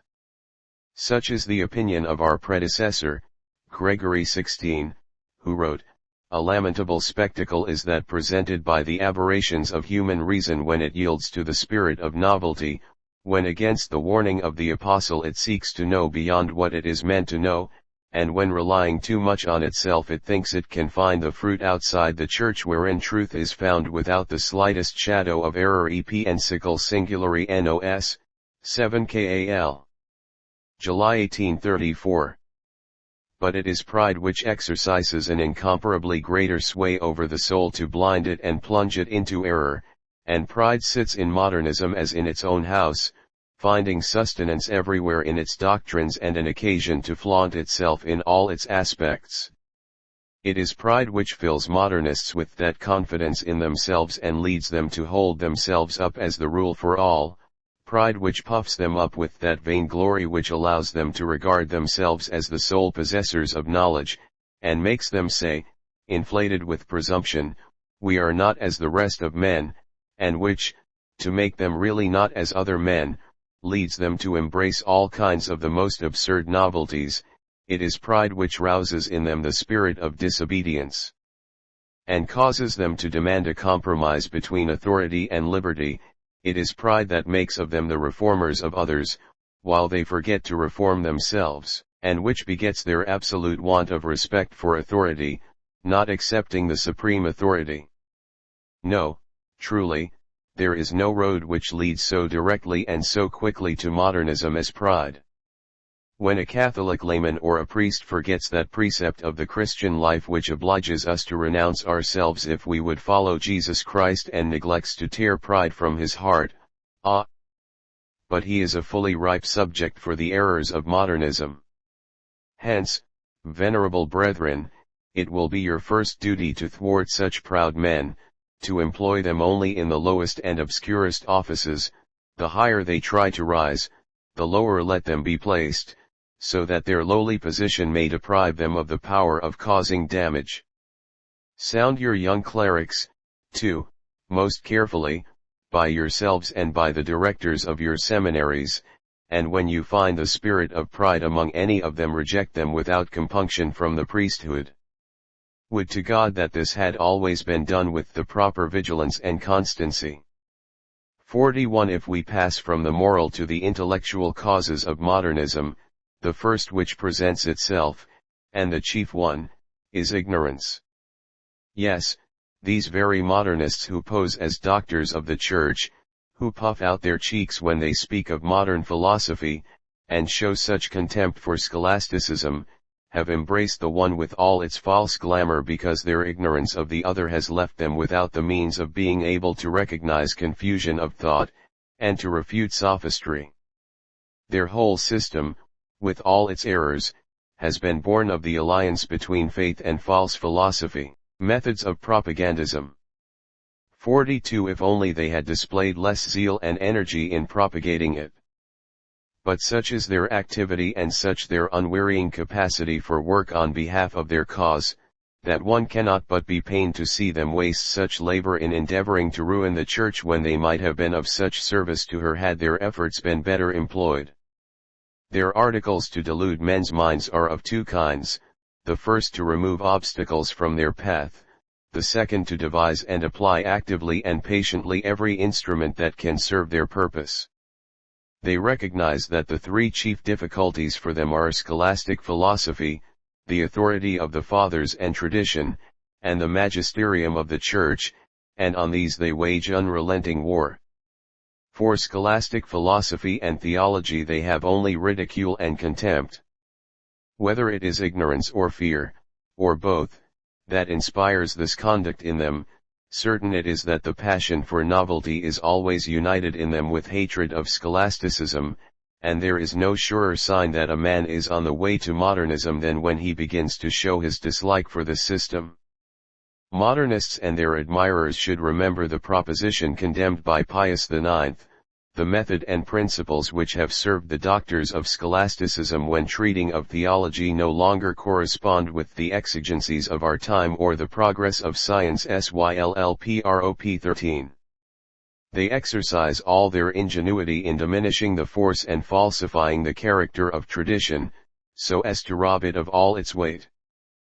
But for Catholics the Second Council of Nicaea will always have the force of law, where it condemns those who dare, after the impious fashion of heretics, to deride the ecclesiastical traditions, to invent novelties of some kind or endeavor by malice or craft to overthrow any one of the legitimate traditions of the Catholic Church, and Catholics will hold for law, also, the profession of the Fourth Council of Constantinople. We therefore profess to conserve and guard the rules bequeathed to the Holy Catholic and Apostolic Church by the holy and most illustrious apostles, by the Orthodox councils, both general and local, and by every one of those divine interpreters, the fathers and doctors of the Church. Wherefore the Roman pontiffs, Pius IV and Pius IX, ordered the insertion in the profession of faith of the following declaration: I most firmly admit and embrace the apostolic and ecclesiastical traditions and other observances and constitutions of the Church. The modernists pass the same judgment on the most holy fathers of the Church as they pass on tradition, decreeing, with amazing effrontery, that, while personally most worthy of all veneration, they were entirely ignorant of history and criticism, for which they are only excusable on account of the time in which they lived. Finally, the modernists try in every way to diminish and weaken the authority of the ecclesiastical magisterium itself by sacrilegiously falsifying its origin, character, and rights, and by freely repeating the calumnies of its adversaries. To all the band of modernists may be applied those words which our predecessor wrote with such pain, to bring contempt and odium on the mystic spouse of Christ, who is the true light.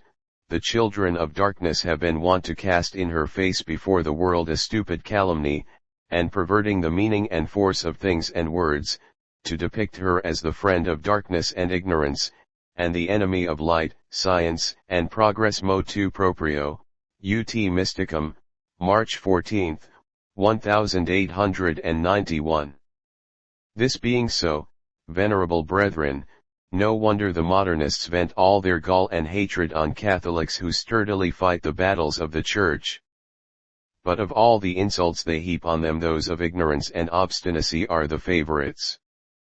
When an adversary rises up against them with an erudition and force that render him redoubtable, they try to make a conspiracy of silence around him to nullify the effects of his attack, while in flagrant contrast with this policy towards Catholics, they load with constant praise the writers who range themselves on their side, hailing their works, excluding novelty in every page, with choruses of applause. For them the scholarship of a writer is in direct proportion to the recklessness of his attacks on antiquity, and of his efforts to undermine tradition and the ecclesiastical magisterium. When one of their number falls under the condemnations of the Church, the rest of them, to the horror of good Catholics, gather round him, heap public praise upon him, venerate him almost as a martyr to truth. The young, excited and confused by all this glamour of praise and abuse, some of them afraid of being branded as ignorant, others ambitious to be considered learned, and both classes goaded internally by curiosity and pride, often surrender and give themselves up to modernism. 43. And here we have already some of the artifices employed by modernists to exploit their wares. What efforts they make to win new recruits! They seize upon chairs in the seminaries and universities, and gradually make of them chairs of pestilence. From these sacred chairs they scatter, though not always openly, the seeds of their doctrines. They proclaim their teachings without disguise in congresses, they introduce them and make them the vogue in social institutions. Under their own names and under pseudonyms they publish numbers of books, newspapers, reviews, and sometimes one and the same writer adopts a variety of pseudonyms to trap the incautious reader into believing in a whole multitude of modernist writers. In short, they leave nothing untried, in action, discourses, writings, as though there were a frenzy of propaganda upon them. And the results of all this, we have to lament at the sight of many young men once full of promise and capable of rendering great services to the Church, now gone astray. And there is another sight that saddens us too, that of so many other Catholics, who, while they certainly do not go so far as the former, have yet grown into the habit, as though they had been breathing a poisoned atmosphere, of thinking, and speaking and writing with a liberty that ill becomes Catholics. They are to be found among the laity, and in the ranks of the clergy, and they are not wanting even in the last place where one might expect to meet them, in religious institutes. If they treat of biblical questions, it is upon modernist principles; if they write history, it is to search out with curiosity and to publish openly, on the pretext of telling the whole truth and with a species of ill-concealed satisfaction, everything that looks to them like a stain in the history of the Church. Under the sway of certain a priori rules they destroy as far as they can the pious traditions of the people, and bring ridicule on certain relics highly venerable from their antiquity. They are possessed by the empty desire of being talked about, and they know they would never succeed in this were they to say only what has been always said. It may be that they have persuaded themselves that in all this they are really serving God and the Church; in reality they only offend both, less perhaps by their works themselves than by the spirit in which they write and by the encouragement they are giving to the extravagances of the modernists. Remedies. 44. Against this host of grave errors, and its secret and open advance, our predecessor Leo XIII, of happy memory, worked strenuously especially as regards the Bible, both in his words and his acts. But, as we have seen, the modernists are not easily deterred by such weapons; with an affectation of submission and respect, they proceeded to twist the words of the pontiff to their own sense, and his acts they described as directed against others than themselves. And the evil has gone on increasing from day to day. We therefore, venerable brethren, have determined to adopt at once the most efficacious measures in our power, and we beg and conjure you to see to it that in this most grave matter nobody will ever be able to say that you have been in the slightest degree wanting in vigilance, zeal, or firmness. And what we ask of you and expect of you, we ask and expect also of all other pastors of souls, of all educators and professors of clerics, and in a very special way of the superiors of religious institutions. I. The study of scholastic philosophy. 45. In the first place, with regard to studies, we will and ordain that scholastic philosophy be made the basis of the sacred sciences. It goes without saying that if anything is met with among the scholastic doctors which may be regarded as an excess of subtlety, or which is altogether destitute of probability, we have no desire whatever to propose it for the imitation of present generations. Leo XIII. In Aeterni Patris. And let it be clearly understood above all things that the scholastic philosophy we prescribe is that which the angelic doctor has bequeathed to us, and we, therefore, declare that all the ordinances of our predecessor on this subject continue fully in force, and, as far as may be necessary, we do decree anew, and confirm, and ordain that they be by all strictly observed. In seminaries where they may have been neglected, let the bishops impose them and require their observance, and let this apply also to the superiors of religious institutions. Further, let professors remember that they cannot set St. Thomas aside, especially in metaphysical questions, without grave detriment. 46. On this philosophical foundation the theological edifice is to be solidly raised. Promote the study of theology, venerable brethren, by all means in your power, so that your clerics on leaving the seminaries may admire and love it, and always find their delight in it. For in the vast and varied abundance of studies opening before the mind desirous of truth, everybody knows how the old maxim describes theology as so far in front of all others that every science and art should serve it and be to it as handmaidens. Leo XIII, Let. A.P. In Magna, December 10, 1889. We will add that we deem worthy of praise those who with full respect for tradition, the Holy Fathers, and the ecclesiastical magisterium, undertake, with well-balanced judgment and guided by Catholic principles, which is not always the case, seek to illustrate positive theology by throwing the light of true history upon it. Certainly more attention must be paid to positive theology than in the past, but this must be done without detriment to scholastic theology, and those are to be disapproved as of modernist tendencies who exalt positive theology in such a way as to seem to despise the scholastic. 47 With regard to profane studies, suffice it to recall here what our predecessor has admirably said: apply yourselves energetically to the study of natural sciences. The brilliant discoveries and the bold and useful applications of them made in our times, which have won such applause by our contemporaries, will be an object of perpetual praise for those that come after us. Leo XIII. Alloc, March 7, 1880. But this do without interfering with sacred studies, as our predecessor in these most grave words prescribed.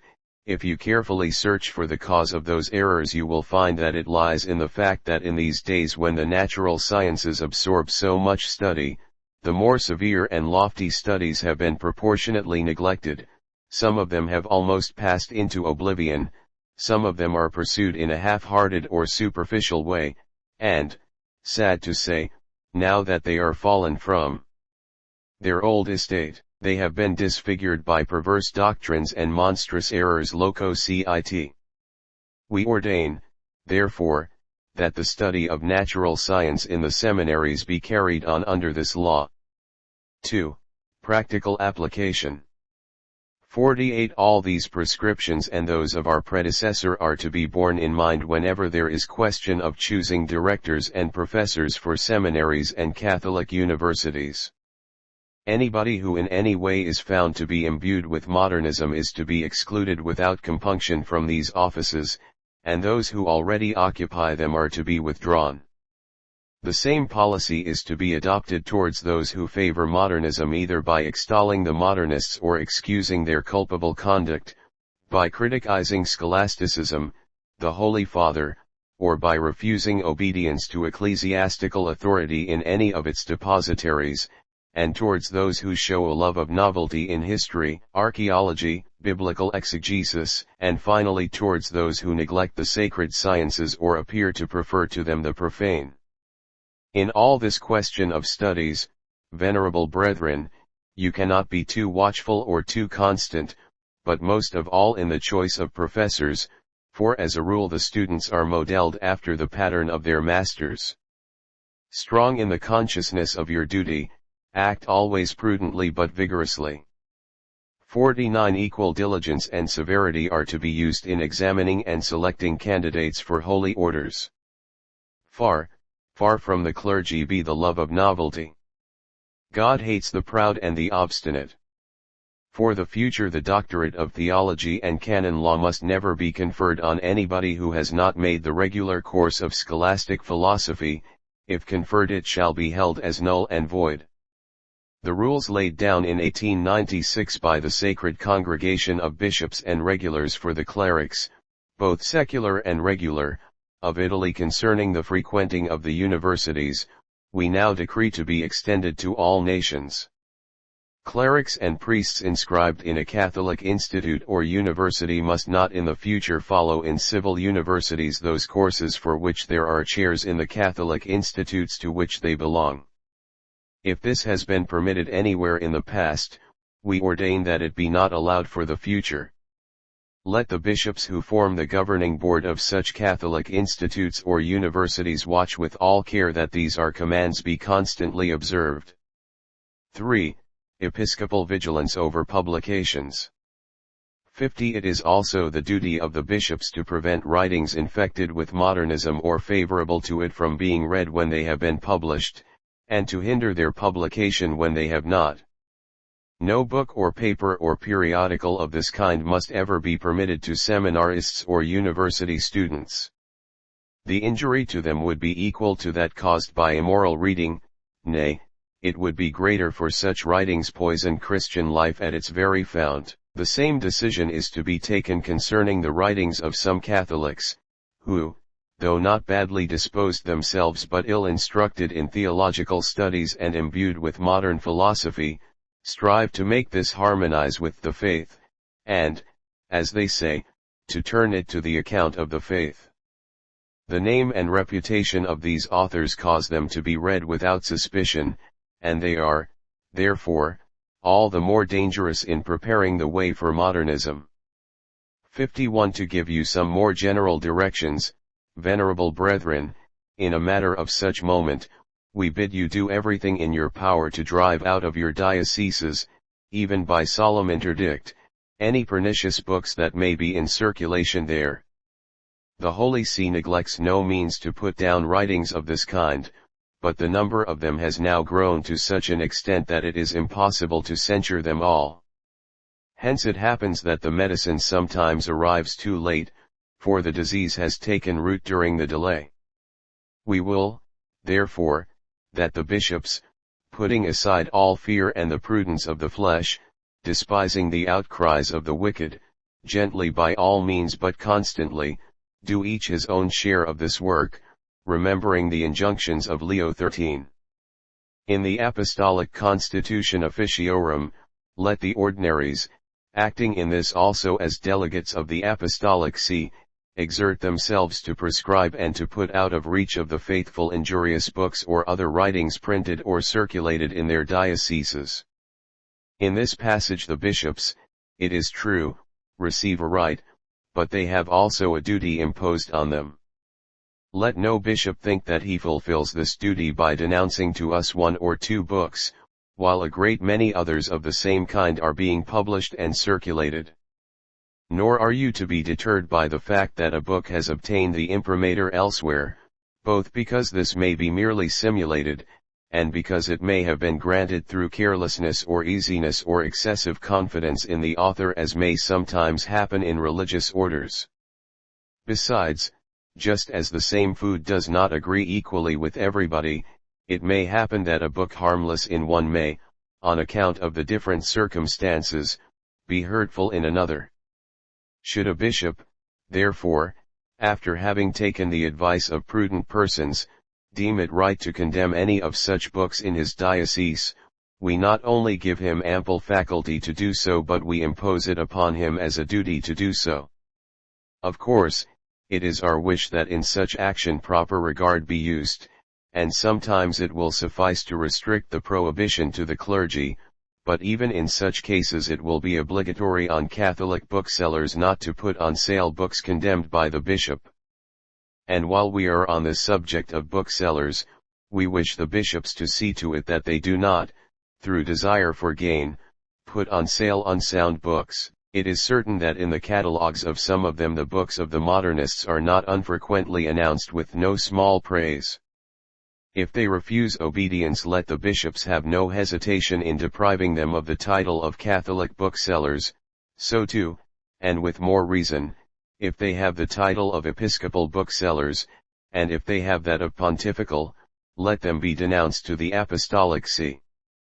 Finally, we remind all of the XXVI article of the above-mentioned Constitution Officiorum, all those who have obtained an apostolic faculty to read and keep forbidden books, are not thereby authorized to read books and periodicals forbidden by the local ordinaries, unless the apostolic faculty expressly concedes permission to read and keep books condemned by anybody. 4. Censorship. 52. But it is not enough to hinder the reading and the sale of bad books, it is also necessary to prevent them from being printed.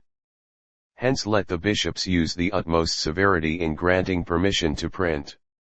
Under the rules of the Constitution Officiorum, many publications require the authorization of the ordinary, and in some dioceses it has been made the custom to have a suitable number of official censors for the examination of writings. We have the highest praise for this institution, and we not only exhort, but we order that it be extended to all dioceses. In all episcopal curias, therefore, let censors be appointed for the revision of works intended for publication, and let the censors be chosen from both ranks of the clergy, secular and regular, men of age, knowledge, and prudence who will know how to follow the golden mean in their judgments. It shall be their office to examine everything which requires permission for publication according to Articles XLI and XLII. of the above-mentioned constitution. The censor shall give his verdict in writing. If it be favorable, the bishop will give the permission for publication by the word imprimatur, which must always be preceded by the nihil obstat and the name of the censor. In the Curia of Rome official censors shall be appointed just as elsewhere, and the appointment of them shall appertain to the master of the sacred palaces, after they have been proposed to the cardinal vicar and accepted by the sovereign pontiff. It will also be the office of the master of the sacred palaces to select the censor for each writing. Permission for publication will be granted by him as well as by the cardinal vicar or his vicegerent, and this permission, as above prescribed, must always be preceded by the nihil obstat and the name of the censor. Only on very rare and exceptional occasions, and on the prudent decision of the bishop, shall it be possible to omit mention of the censor. The name of the censor shall never be made known to the authors until he shall have given a favorable decision, so that he may not have to suffer annoyance either while he is engaged in the examination of a writing or in case he should deny his approval. Censors shall never be chosen from the religious orders until the opinion of the provincial, or in Rome of the general, has been privately obtained, and the provincial or the general must give a conscientious account of the character, knowledge, and orthodoxy of the candidate. We admonish religious superiors of their solemn duty never to allow anything to be published by any of their subjects without permission from themselves and from the ordinary. Finally, we affirm and declare that the title of censor has no value and can never be adduced to give credit to the private opinions of the person who holds it. Priests as editors. 53. Having said this much in general, we now ordain in particular a more careful observance of Article XLII of the above-mentioned Constitution Officiorum. It is forbidden to secular priests, without the previous consent of the ordinary, to undertake the direction of papers or periodicals. This permission shall be withdrawn from any priest who makes a wrong use of it after having been admonished. With regard to priests who are correspondents or collaborators of periodicals, as it happens not unfrequently that they write matter infected with modernism for their papers or periodicals, let the bishop see to it that this is not permitted to happen, and, should they fail in this duty, let the bishops make due provision with authority delegated by the Supreme Pontiff. Let there be, as far as this is possible, a special censor for newspapers and periodicals written by Catholics. It shall be his office to read in due time each number after it has been published, and if he find anything dangerous in it let him order that it be corrected. The bishop shall have the same right even when the censor has seen nothing objectionable in a publication. V. Congresses. 54. We have already mentioned congresses and public gatherings as among the means used by the modernists to propagate and defend their opinions. In the future bishops shall not permit congresses of priests except on very rare occasions. When they do permit them it shall only be on condition that matters appertaining to the bishops or the apostolic see be not treated in them, and that no motions or postulates be allowed that would imply a usurpation of sacred authority, and that no mention be made in them of modernism, Presbyterianism, or laicism.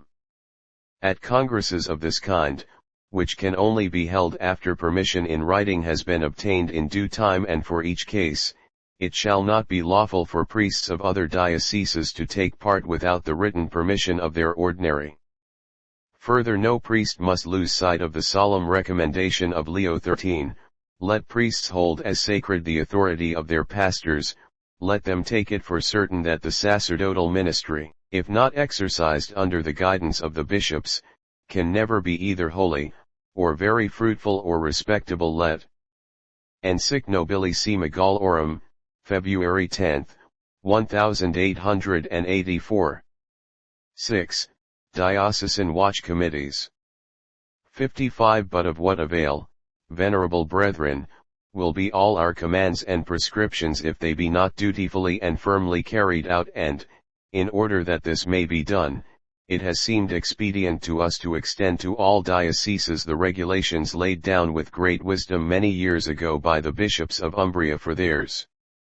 In order, they say, to extirpate the errors already propagated and to prevent their further diffusion, and to remove those teachers of impiety through whom the pernicious effects of such diffusion are being perpetuated, this sacred assembly, following the example of Saint Charles Borromeo, has decided to establish in each of the dioceses a council consisting of approved members of both branches of the clergy, which shall be charged the task of noting the existence of errors and the devices by which new ones are introduced and propagated, and to inform the bishop of the whole so that he may take counsel with them as to the best means for nipping the evil in the bud and preventing it spreading for the ruin of souls, or, worse still, gaining strength and growth. Acts of the Congress of the Bishops of Umbria, November 1849, Tid 2, Art. 6. We decree, therefore, that in every diocese a council of this kind, which we are pleased to name the Council of Vigilance, be instituted without delay. The priests called to form part in it shall be chosen somewhat after the manner above prescribed for the censors, and they shall meet every 2 months on an appointed day under the presidency of the bishop. They shall be bound to secrecy as to their deliberations and decisions, and their function shall be as follows: they shall watch most carefully for every trace and sign of modernism both in publications and in teaching, and, to preserve from it the clergy and the young, they shall take all prudent, prompt, and efficacious measures. Let them combat novelties of words, remembering the admonitions of Leo XIII. Instruct. SCNN. January 27, 1902. It is impossible to approve in Catholic publications of a style inspired by unsound novelty which seems to deride the piety of the faithful and dwells on the introduction of a new order of Christian life, on new directions of the Church, on new aspirations of the modern soul, on a new vocation of the clergy, on a new Christian civilization. Language of this kind is not to be tolerated either in books or from chairs of learning. The councils must not neglect the books treating of the pious traditions of different places or of sacred relics. Let them not permit such questions to be discussed in periodicals destined to stimulate piety, neither with expressions savoring of mockery or contempt, nor by dogmatic pronouncements, especially when, as is often the case, what is stated as a certainty either does not pass the limits of probability or is merely based on prejudiced opinion. Concerning sacred relics, let this be the rule: when bishops, who alone are judges in such matters, know for certain the relic is not genuine, let them remove it at once from the veneration of the faithful. If the authentications of a relic happen to have been lost through civil disturbances, or in any other way, let it not be exposed for public veneration until the bishop has verified it. The argument of prescription or well-founded presumption is to have weight only when devotion to a relic is commendable by reason of its antiquity, according to the sense of the decree issued in 1896 by the Congregation of Indulgences and Sacred Relics. Ancient relics are to retain the veneration they have always enjoyed except when in individual instances there are clear arguments that they are false or suppositions. In passing judgment on pious traditions, be it always borne in mind that in this matter the Church uses the greatest prudence, and that she does not allow traditions of this kind to be narrated in books except with the utmost caution and with the insertion of the declaration imposed by Urban VIII, and even then she does not guarantee the truth of the fact narrated, she simply does but forbid belief in things for which human arguments are not wanting. On this matter the Sacred Congregation of Rites, 30 years ago, decreed as follows: these apparitions and revelations have neither been approved nor condemned by the Holy See, which has simply allowed that they be believed on purely human faith, on the tradition which they relate, corroborated by testimonies and documents worthy of credence. Decree, May 2, 1877. Anybody who follows this rule has no cause for fear. For the devotion based on any apparition, in as far as it regards the fact itself, that is to say in as far as it is relative, always implies the hypothesis of the truth of the fact, while in as far as it is absolute, it must always be based on the truth, seeing that its object is the persons of the saints who are honored. The same is true of relics. Finally, we entrust to the councils of vigilance the duty of overlooking assiduously and diligently social institutions as well as writings on social questions so that they may harbor no trace of modernism, but obey the prescriptions of the Roman pontiffs. 7. Triennial returns. 56. Lest what we have laid down thus far should fall into oblivion, we will and ordain that the bishops of all dioceses, a year after the publication of these letters and every 3 years thenceforward, furnish the Holy See with a diligent and sworn report on all the prescriptions contained in them, and on the doctrines that find currency among the clergy, and especially in the seminaries and other Catholic institutions, and we impose the like obligation on the generals of religious orders with regard to those under them. 57. This, venerable brethren, is what we have thought it our duty to write to you for the salvation of all who believe. The adversaries of the Church will doubtless abuse what we have said to refurbish the old calumny by which we are traduced as the enemy of science and of the progress of humanity. In order to oppose a new answer to such accusations, which the history of the Christian religion refutes by never-failing arguments, it is our intention to establish and develop by every means in our power a special institute in which, through the cooperation of those Catholics who are most eminent for their learning, the progress of science and other realms of knowledge may be promoted under the guidance and teaching of Catholic truth. God grant that we may happily realize our design with the ready assistance of all those who bear a sincere love for the Church of Christ. But of this we will speak on another occasion. 58. Meanwhile, venerable brethren, fully confident in your zeal and work, we beseech for you with our whole heart and soul the abundance of heavenly light, so that in the midst of this great perturbation of men's minds from the insidious invasions of error from every side, you may see clearly what you ought to do and may perform the task with all your strength and courage. May Jesus Christ, the author and finisher of our faith, be with you by his power, and may the Immaculate Virgin, the destroyer of all heresies, be with you by her prayers and aid.